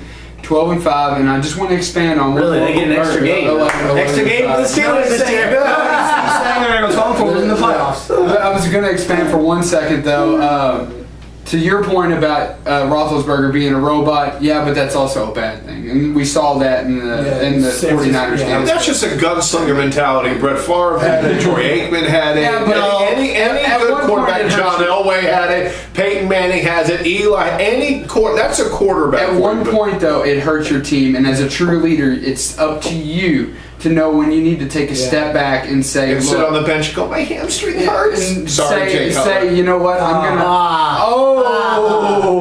No, actually, the lights going out hurt those. Because it was lights out with the Steelers. So moving on to the final team of this division, we have the Baltimore Ravens, who I really like. They've always been up there in the conversation, and they're, Steelers and the Ravens are interlocked in this deadly rivalry. They just hate each other. Up there with the Bears and Green Bay and San Francisco and Oakland. These two teams just hate each other, so you're always going to see a battle. These two are always at each other's throats. I like this Baltimore team. They're my favorite this year to win the division. As you recall, last year the Steelers were my favorite to win the division, begrudgingly. But this year, I honestly think that this is going to go to the Ravens. And just get your all's thoughts on this Baltimore Ravens team. I think the Ravens are going to have a down year this year because of Terrell Suggs on the PUP list. He might not even play at all. He might not even play till week 6. And that defense with Suggs and Lewis is as good as a 2 in the league that there is. And Flacco's not an elite quarterback. Flacco's good, but when it comes time to the playoffs, he doesn't play as well. He's scientific. Right. And the thing is, it came down to the kick last year and they would have beat the Patriots and won the Super Bowl, but that's what it is. Patriots ended up winning the game because of the kick, but without Terrell Suggs on that defense, and that's what that team is all about. They pride themselves on defense. Without one of the best players on defense, without Suggs, I don't think they're gonna have that good a year this year. But see, the thing for me is to expand on that a little bit. Ed Reed and Ray Lewis were the bigger of the big 3, right. And now they have Terrell Suggs, who his loss is going to hurt them, but I don't think not as much as everybody says. And then they have an incredibly good deep threat with Torrey Smith. They have the amazing talent of Anquan Bolden, and you have an outstanding running back with Ray Rice. And let us not forget, if you can open up those run lanes right when you're expecting a run play, they're going to pass it to you, and they're going to hurt you with Torrey Smith and Anquan Bolden as their big time targets. Right. Like you said, Joe Flacco, not a huge talent. I mean, he's talented. He's talented. He's scientific. He's definitely an above average quarterback. I like him. I made the point earlier that I like his fantasy numbers last year against the Steelers, for example. Both games were like 30, 40, 50 points, consistently 35 points each.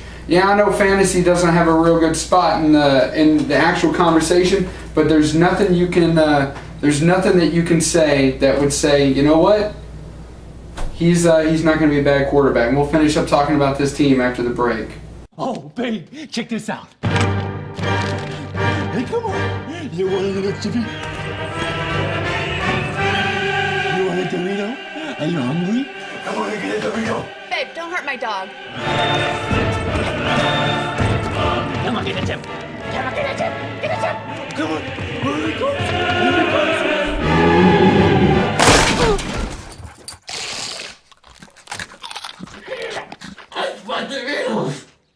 And we're back here, and as we were delving into the Baltimore Ratbirds, as I like to call them. And Mr. Boddie, if you would, sir, give us some insightfulness on the Ravens. The Ravens, what can you say? They have a history. Their defense is there, but their defense is aging. You look at Ed Reed, you look at what's going on there. You look at Marvin Lewis. I'm thinking of the Bengals there. Ray Lewis, Marvin Potato Tomato. One's been there for coaching a long time in Cincinnati, and Ray Lewis has been doing what he's been doing for a very long time, and will continue to do so. The man, you talk about the RoboCop or machine in Roethlisberger. You have the exact thing on defense with Ray Lewis. Ray Lewis will be out there in his little wheelie cart taking on defenses. When he's 75, he's going to be there. But with all that said, I think Ray Rice is going to be the factor. I think Ray Rice is the one that's there. Flacco manages the team. Flacco does what needs to get done. He's not going to throw for 400 yards. He's not going to throw for all that stuff. But he manages the game, and he manages the clock, and he does what needs to get done. He's the modern day equivalent of what Chad Pennington was when he had Curtis Martin and all of that weapons. Thank you, Chad. We miss you. But with that said, I think that the aging defense and Suggs not being there, you wonder if somebody's going to pick up. I think that's going to hurt them. They're going to be kind of fighting. They're in the equation. I think this division's a 3-team division, and Cleveland. So I think you can flip-flop those 3, and then you've got Cleveland. Who's sitting at the kiddie table at Thanksgiving. You hit the nail right on the head. The defense is definitely aging. And this team has always gone how their defenses have gone. I mean, they won a Super Bowl with Trent Dilfer, for God's sakes. And I mean, that's that kind of says it all right there. And they'll only go as far as the defense will allow them to go. Joe Flacco is not a great quarterback. He's average at best to me. He never can get it done in the big game. I mean, here the last several years, he's had many of opportunities to get over the hump, and he's still yet to prove himself.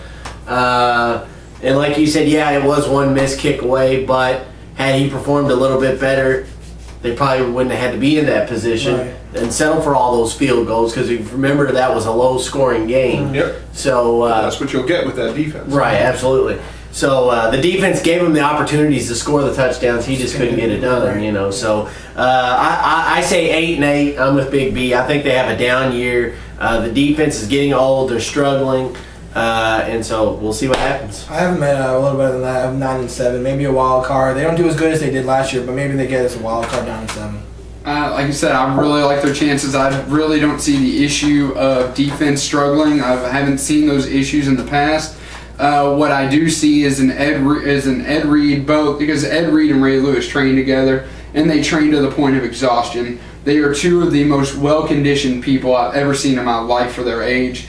I don't see them tiring out at all. I see them going full throttle, balls to the wall, because they want to get what they've got coming to them, and that's that ring. Yeah, but Ed Reed's made it known before. You know, is he going to come back? Is he not? Is he here? Is he not?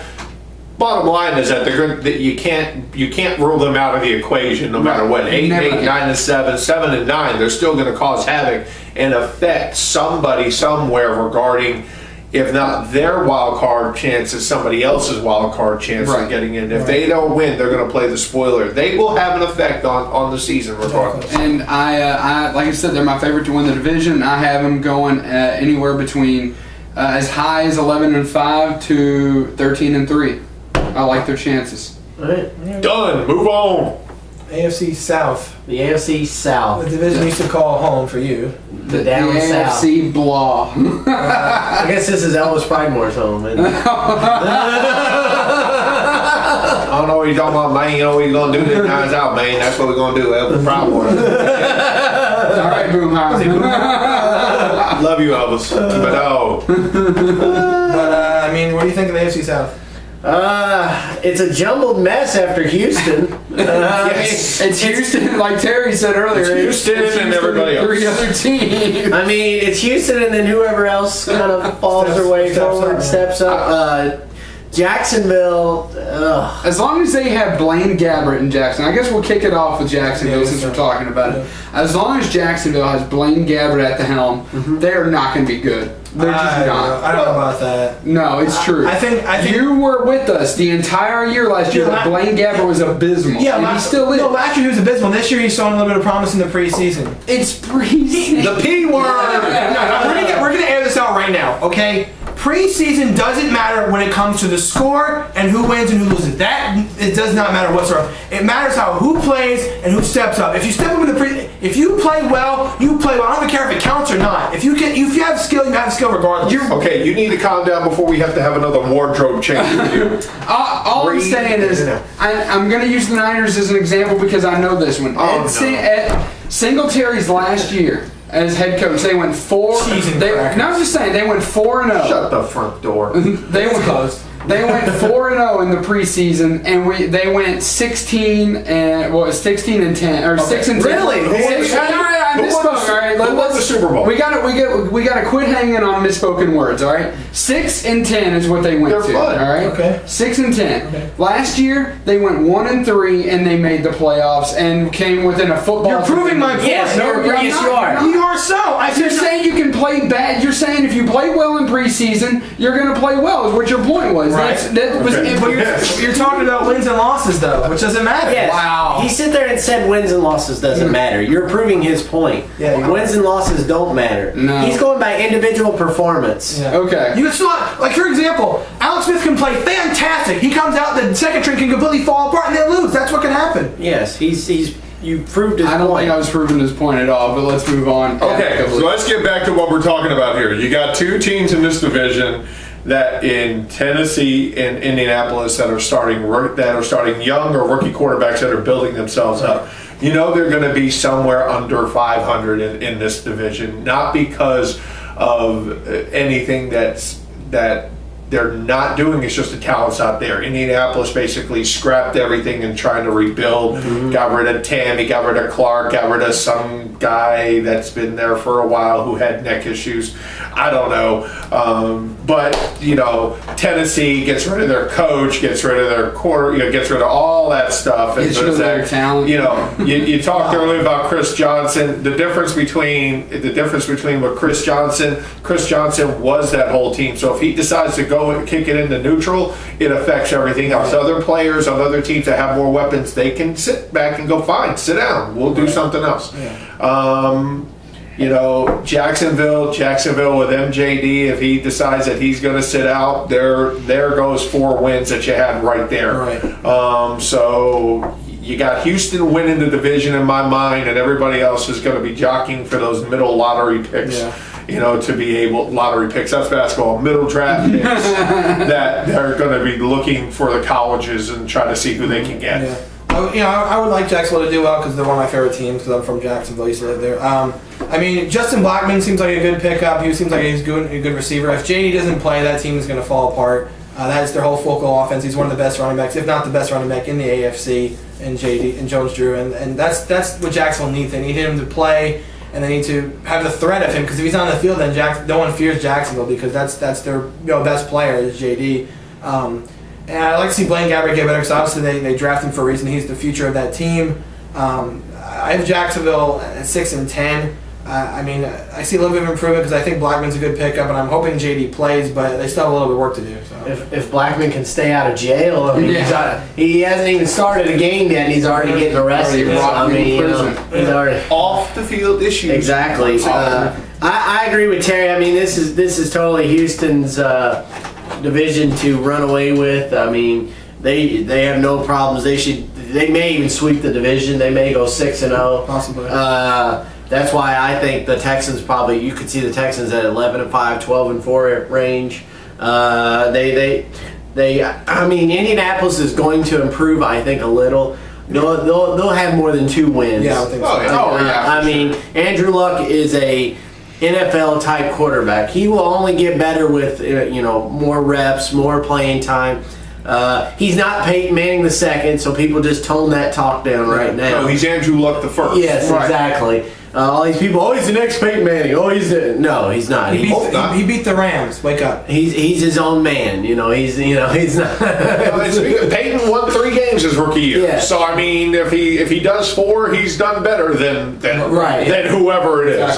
Exactly. So and as far as Tennessee goes, we'll see Jake Locker at the helm.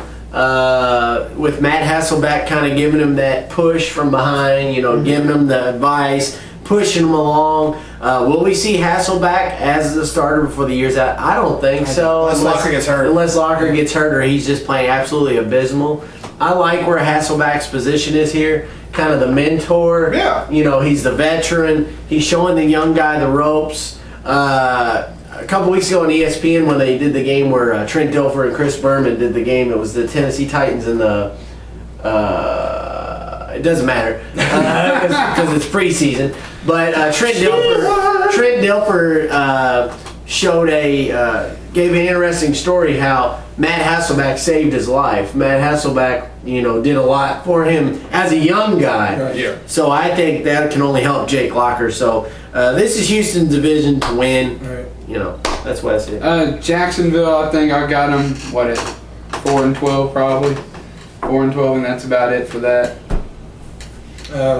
Moving on, I guess we already kind of jumped ahead a little bit. Well, I'm saying with that, it's just to that point with Jacksonville, don't be surprised to see, some of these quarterbacks that have been let out there. I could see Vince Young going to Jacksonville and trying to make an impact. They need to make something I could see, I could see some of these other players that are out there that might have an opportunity. Some of these other quarterbacks. You look at what happened, last year. You've got so many quarterbacks that can be out there, and there's like David Garrard could come back. Who knows? Is he healthy? Yeah. But you just never know. So until that happens, I still Houston and everybody else. But I think give it another couple of years, and then that division is going to be one of the best in the league because you got all that young talent. Kenny Britt coming back in Tennessee.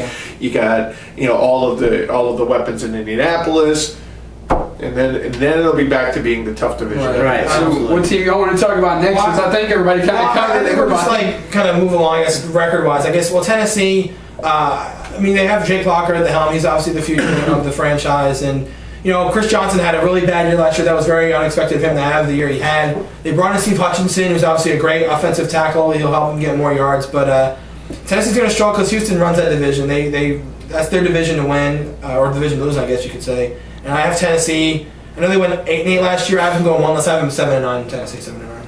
I think I've probably got Tennessee sitting about 8-8. I've got we got Indianapolis, like Postmaster said. Probably a few more. I'm going to give them 4-12 or 5-11. I was going to go double last year. I'm going to go 4-12 on Indianapolis. And then definitely Houston for sure. They're going to win. They got Arian Foster down there. Andre Johnson. Andre Johnson worries me a little bit because of his hamstring issues last year multiple times. He does seem to be getting injury prone, and that can happen. Right. Unfortunately, he's a very good player, so that does hurt you. Yeah. I definitely see, and Ben Tate.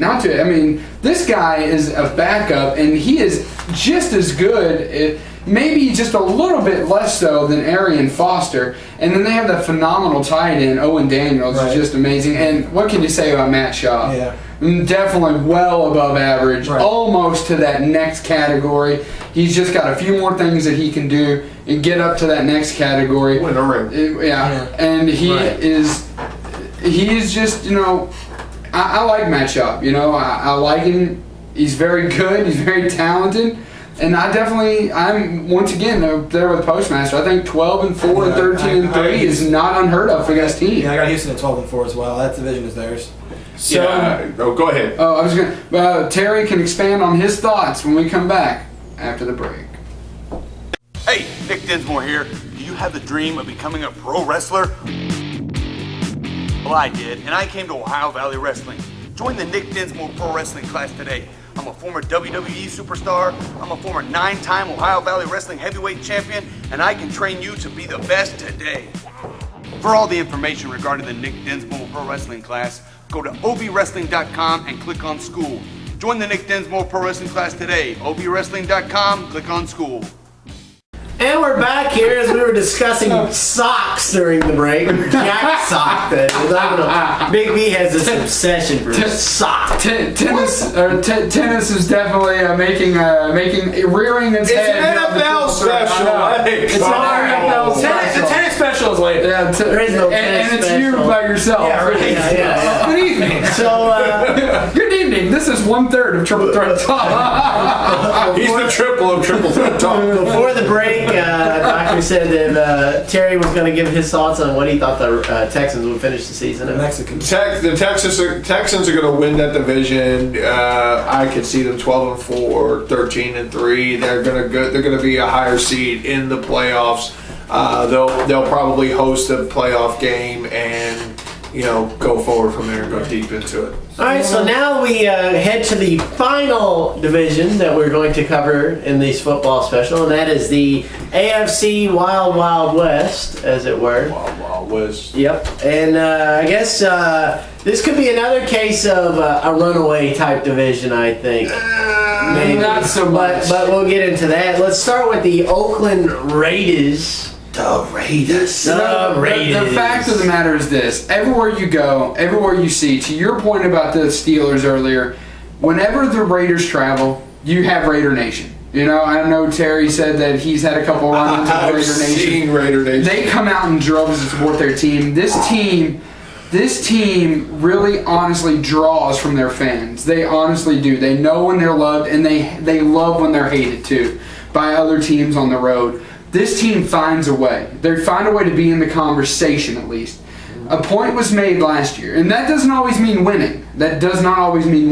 But they are always in some part of conversation. For example, last year when they were struggling, somebody said something, one of the experts said, and I agree fully. I went back to it several times during the show last year. Somebody said that in order for football to be what it used to be, the former glory of the NFL, two things have to happen. San Francisco has to step it up, and Oakland has to step it up. Last year we saw San Francisco step it up, and now it's time for Oakland to follow in their footsteps and definitely get a few more things going. Get back to the golden days of the Bay Area. Yeah, but they're not there yet. And they're not there yet. No. And I think I've got them finishing third in this division. Yeah. I like Oakland as far as a team goes. Yeah. I like what they have going on. They've got some talent. Darren McFadden, enough said right there. He's the kind of running back that's a game changer. And then you have Carson Palmer. Is he going to be good? Isn't he going to be good? Hopefully he's good for them. And you have, I mean, you've just got, once again, a pool of young, talented players that have the potential. We don't know what they're going to do. They have the potential to maybe break out and give the Broncos a run for their money, and they also have the potential to fall a few games if they're not as good as they say and finish dead last. Yeah. So for me, officially, I'm locking them in at third in the division, and I'm saying 7-9. Oakland is one of those teams that, again, like you said, they're the golden age of football, like, you know, the Niners, the Cowboys, the Raiders, and the Raiders don't have enough pieces to be a contender in this division. Palmer is not the answer.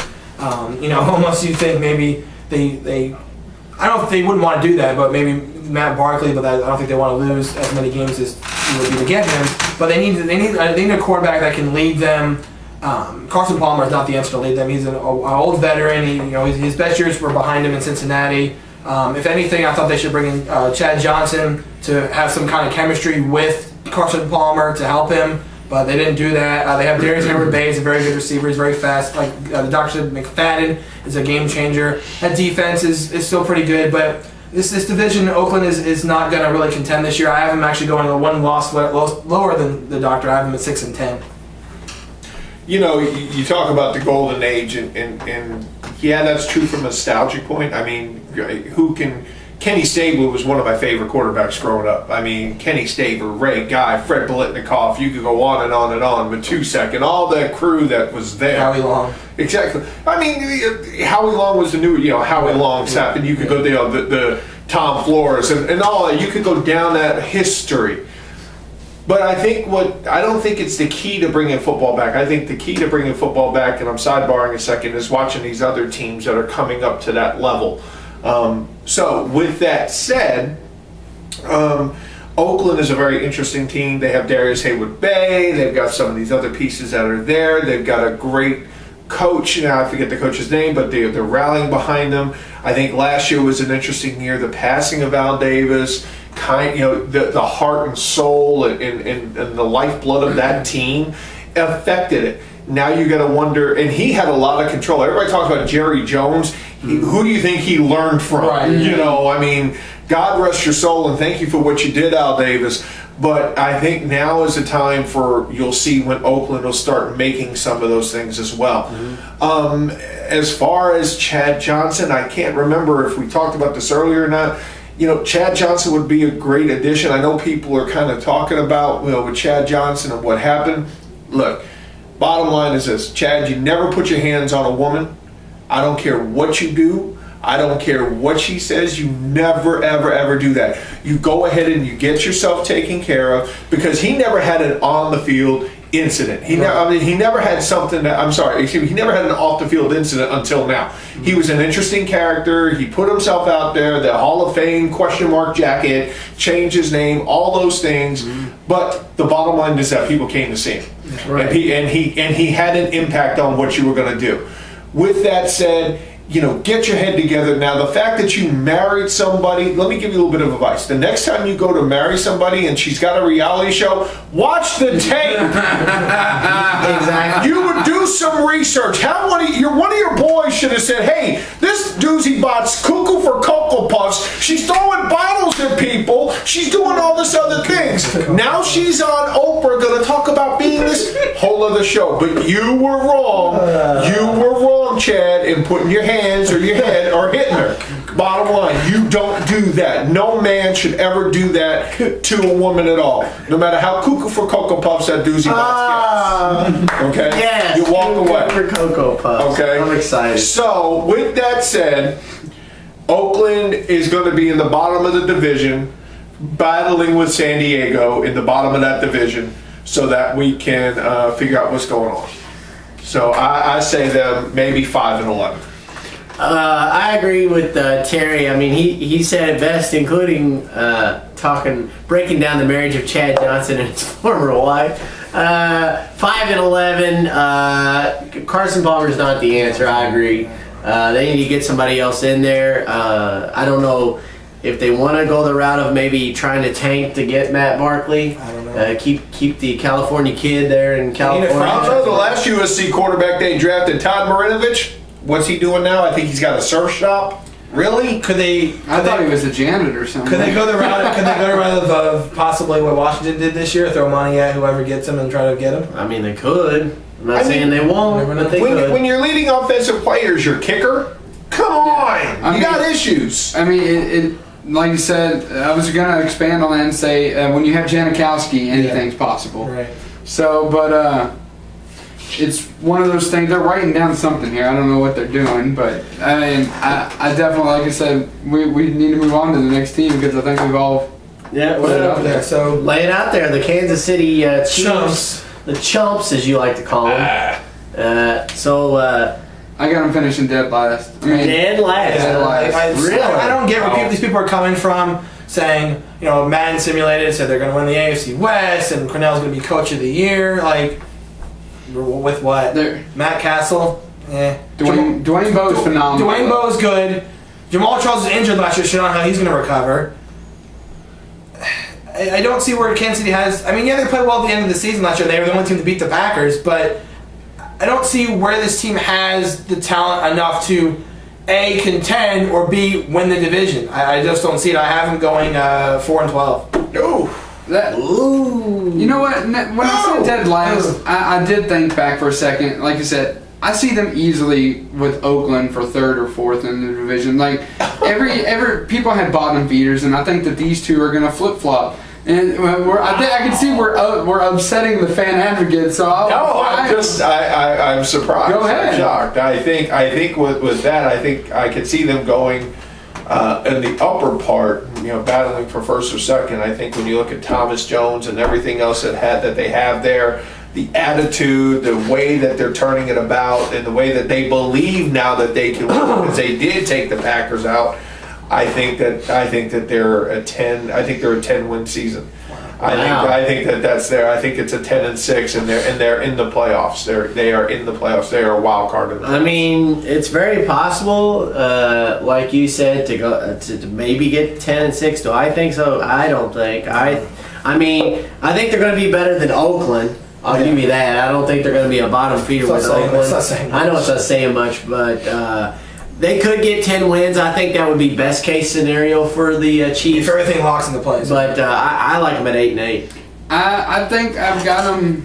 Bless you. Thank you. I think I've got them 7-9, 8-8 in that area. It's definitely not uncalled for. When you have Dwayne Bowe, like I said, Oakland has a game changer with Darren McFadden. Dwayne Bowe is just an outstanding young talent, and he did seem to be developing chemistry with Matt Castle the latter part of last year. Right. So, could something happen? Could they rebound? Yeah. I mean, it's one of those teams where there's just too many question marks for me to definitely put my seal of approval on them at this point, when we got nothing going on. You put your seal of approval on those purple sunglasses, so I mean, come on.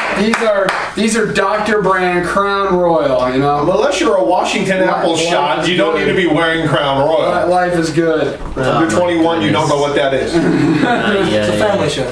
So, that we move on to probably the most confusing team in this division, because you gotta wonder, when is enough? And what I'm talking about is the tenure of head coach Norv Turner.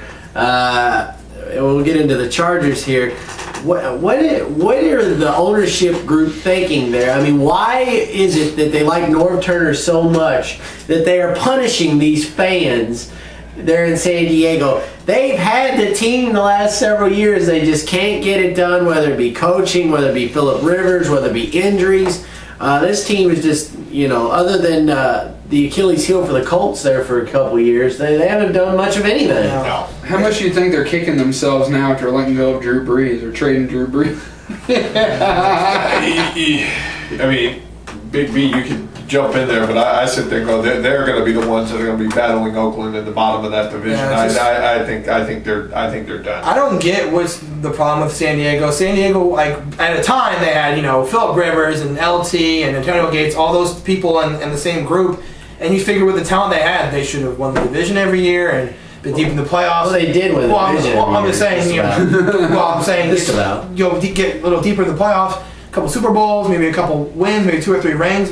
They don't have that. And now they lost LT. LT went to the Jets. Now he's retired. Gates isn't getting any younger. Rivers had one of the worst years. Lost Aaron Sproles. Yeah. And Rivers had one of the worst years he ever had last year. Had more fumbles than any other quarterback. So I just don't think North Turner is the answer. I think this year is the year that I think he goes. I see them doing slightly better than I said. Kansas City. I said Kansas City 4-12. I have San Diego at 7-9. I agree with him. San Diego 7-9, and that might be a stretch, maybe, but Stretch Armstrong. the only reason I give him 7 wins is because of Phillip Rivers. Even though he had a bad year last year, he can will this team to a few victories. He's not as bad as some people want to make him out to be. He's not that great, but he's not that horrible either. He's an above average quarterback at best, I would think.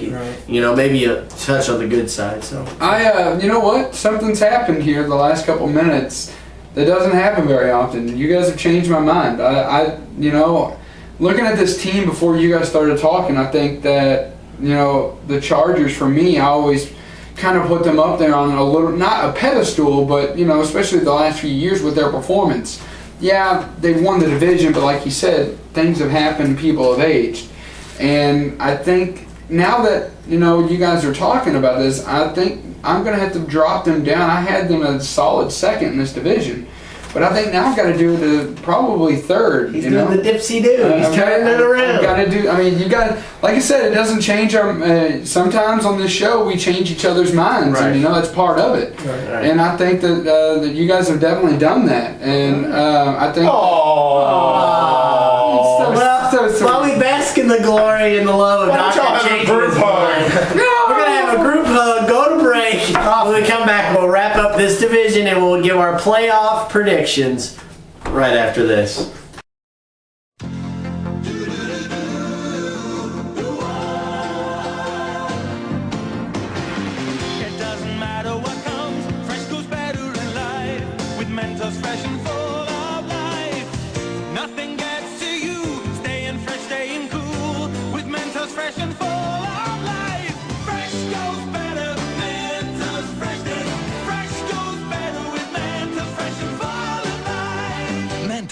The Fresh Maker. So now we'll talk about the final team. I don't get to get my pick about and I don't get to finish the last my thought. I apologize. I thought you did finish with the group hug and 7. Well, you all were in your group hug, and I was over here. So I apologize. I felt like Charlie Brown. What you get? They got a hug. What I got a rock. But anyway, I apologize. It's okay. I'm not. Take your rock and go elsewhere. You have to excuse me, sir. I'm not used to having a 4th member of the panel. Oh, you're okay. It's all right, Postmaster. I still love you. Vote for Jimmy for his dance. You need to go out there and vote for Jimmy on his dance. Go ahead and do that. Send this man to Chicagoland Speedway. Yeah, get him out of here for sure. But San Diego, you guys mentioned 7. You guys mentioned 7 all the time as far as 7 wins. I think it's going to be week 7 and North Turner gets his walking papers and he's out. Wow. I think that he's done. I think the team tanks, and I think the whole thing gets rebuilt, and that is where I see them battling Oakland for the bottom, and they're going to be like Cleveland Brown bad. Wow. And they're just going to be terrible. I don't put them that bad. Yeah, they're gonna be bad. I mean, you're talking about me saying the stretch like Stretch Armstrong. There's too many dysfunctional pieces that are going on in there, and there's too many questions to really sit there and go, yeah, I can see them winning. They might win it on some talent. They might beat some of the lower echelon teams to get some of those wins. But if they were to try to, there's no way that they can compete like they did before with the upper echelon or even the middle to upper echelon of that division or any other division. So, they are a JV. They are a JV team at best. Oh, wow! Unleash Terry Boddie on the end down there. Unleash him. Oh my goodness. So there you go. So wow. I gotta stand up and stretch out. I'm starting to hurt from that last year. Oh my lord. I don't want to make him mad. Jeez. Norm, I'd like to wish you the best in your future endeavors. Right now. Well, since you went so well in depth and you basically put the Chargers through the ringer, we'll let you lead it off here. What are your thoughts on the Denver Broncos? I think the Denver Broncos are the elite of the division. I think they've always had that talent to be able to do that. I think with Elway in the office, he brings that same mentality that he had as a player into the office. I think the acquisition of Peyton Manning was smart. Did they overpay? Maybe, but they set the contract up to be able to back themselves out if he has any issue. I think the one questionable move was letting Tebow go, and I'm not saying that because I'm a Jets fan. I'm just saying that in the sense of if you had somebody that you wanted to groom into the future of your organization, what better position, what better education could he have gotten? He could have got a master's, a PhD, or whatever else you wanted to say in how to be a professional quarterback by having Elway and Manning there. You add in the other pieces that are there to that, adding in, I believe they picked up Tammy, so they bring in Joel Dreesen. They got the running game and Noshawn. I think that they are probably the third seed in the AFC playoffs, maybe battling for the second seed in the AFC playoffs. I think that they are going to win the division. Put the number of wins, 12, 13, whatever. I think they're going to be they are the elite of that division, you know, and you add Eddie Royal and some of the other guys. I was actually doing some research because I know we talked about we were sitting here during one of the breaks talking about Eddie Royal. You know, we were talking about our future thoughts.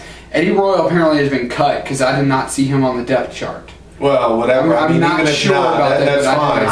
But I mean, even if he isn't, you got all those other pieces. Yeah, you had Demaryius Thomas. I mean, Eric Decker. He's probably going to be the breakthrough wide receiver this season. Brandon Stokely brought in. That's a comfortable blanket for Peyton Manning, Jacob Tammy. Rick Riley said that they had no depth the other day on Colin's show, Colin Cowherd. Colin seemed to almost lose his mind because, I mean, it's one of the few times where Colin and I definitely agree that I think that... You know this guy, they never... I'm always calling PostMaster. Did you know what that dumb bleep said? Whoa! Family show. But I can bleep him. It's one of those things that they definitely have a good depth chart. They brought in good talent. They brought in chemistry talent with Jacob Tammy. They brought in, they had Demaryius Thomas there. They had Eric Decker, who, I mean, I picked him up on my fantasy squad last year. I couldn't have been happier. I mean, he was just amazing. Sure. You've got so many other, and on the defensive end, Elvis Dumerville. You have Von Miller, Champ Bailey, and you have Wesley Woodyard, and a U of L and a UK alum. How does that work out? I mean, hey, they're actually good buddies. Bilal Powell and John Connor. They're actually good buddies, Woodyard and Dumerville. They're actually really good friends. I definitely see this team winning this division. I see them competing for second, maybe even squeaking into first if the chips fall where they may. They're definitely one of my early favorites to win the AFC for straight out. And I'm going to put them pretty high. I'm going to put them 12-13. If the chips fall where they may, I would not be surprised to see 14 in there. I'm going to go with 13-3. I think. I mean, the thing I say is they made the playoffs, won the division at 8-8 with Tim Tebow. You bring Peyton Manning in, you're guaranteed to get more than 8 wins. 4 wins right there. Yeah, exactly. Yeah. So I mean, like in Peyton Manning, he has much to say. This is his house now. It's like Elway was the past. This is my house now. I'm gonna lead this team to glory. This division is mine. Just like how he dominated the AFC South every single year he was with the Colts. This is his time now to come back and say, my little brother had his success. He had his fun. This is my time to get another ring here. So I have the Broncos at 13-3. They're gonna steamroll that division. No one in that division has any way of stopping the Broncos from completely winning the division outright, 6-0. So. I mean, I can totally concur with all of you, obviously. I think the greatest thing that could ever happen would be the same thing happened with Peyton Manning that happened with John Elway. He plays there for 2 years. He wins back-to-back Super Bowls, and he goes ahead and he rides off into the sunset. That would be a awesome ending to. Well, that's what you want. Oh, obviously, but I mean awesome. But like all of you all said, they have so many weapons on offense. The defense is stacked. Tim Tebow gets him 8 wins. Peyton Manning gets them 13 or 14 wins. They're going to wallop the division, probably finish 6-0. I don't see them losing a single game in that division. No. And I cannot wait for the AFC Championship preview when we see the Patriots versus the Broncos in New England, because that is a regular season game that will be highly, highly rated as always. Absolutely. So that wraps up the division. So Super Bowl picks. Let's go to you. I think what I'll do is I'm going to say me versus Jimmy in the Super Bowl. I'm going to say it's going to be San Francisco and Denver, with the Niners pulling it out. I mean, last year they were within a football to the knee of winning. You know, I mean, people can say I'm biased or home cooking all they want. You're right. Fact of the matter is, last year I didn't pick him. So no, he did not. I did not pick him. I did not pick him. You done? Yeah, I'm done. Okay. I did not pick him. I picked the Eagles to be the NFC representative. No. This year, I'm going with the Niners, who came within, like I said, literally a football to the knee of making and probably winning the Super Bowl. Not going to make that mistake this year. They got better. Hope not. They got better. They got more talent. They're all a little bit more developed and a little bit more settled into this Harbaugh system. I like them. And to me, there's just too much young talent on the Broncos. It's just ridiculous. Yeah. And like PostMaster said, I can easily see them going to the Super Bowl back-to-back years, if not winning it. I hope not, because this year I think it belongs to the Niners. Right. This is going to sound odd. Oh, there we go. But I totally agree with him. I think it'll be the 49ers and Broncos. However, I'm taking the Broncos. I'm going to agree with them halfway. I think the Niners get back to the Super Bowl. I think last year they should have went there and just, like he said, literally took a football to the knee, and that was their season, and that guy was kicking himself all the way. So, but I think the Patriots are going to represent the AFC. I think they have an easy schedule, one of the easiest schedules in all football. Tom Brady, how can you argue against Tom Brady? But I think, yeah, I heard that. But I think the Patriots go back to Super Bowl, and I think they get revenge, sort of, for what happened last year. I think they win the Super Bowl over the 49ers. So. Well, I want to say that it's been an honor and a pleasure to sit here with you gentlemen and discuss all this. It's been an honor to have you on the show. It's been a very absolute honor. You gentlemen have it wrong. He comes into our studio, sort of. No, we're in his studio. Well, you know what I mean. We're in the fan advocate studio. He comes on our show and... No, I respectfully say that, Jeff. I think it's going to be the New York football Giants representing the NFC. So not the New York Football Jets. No, we're not going.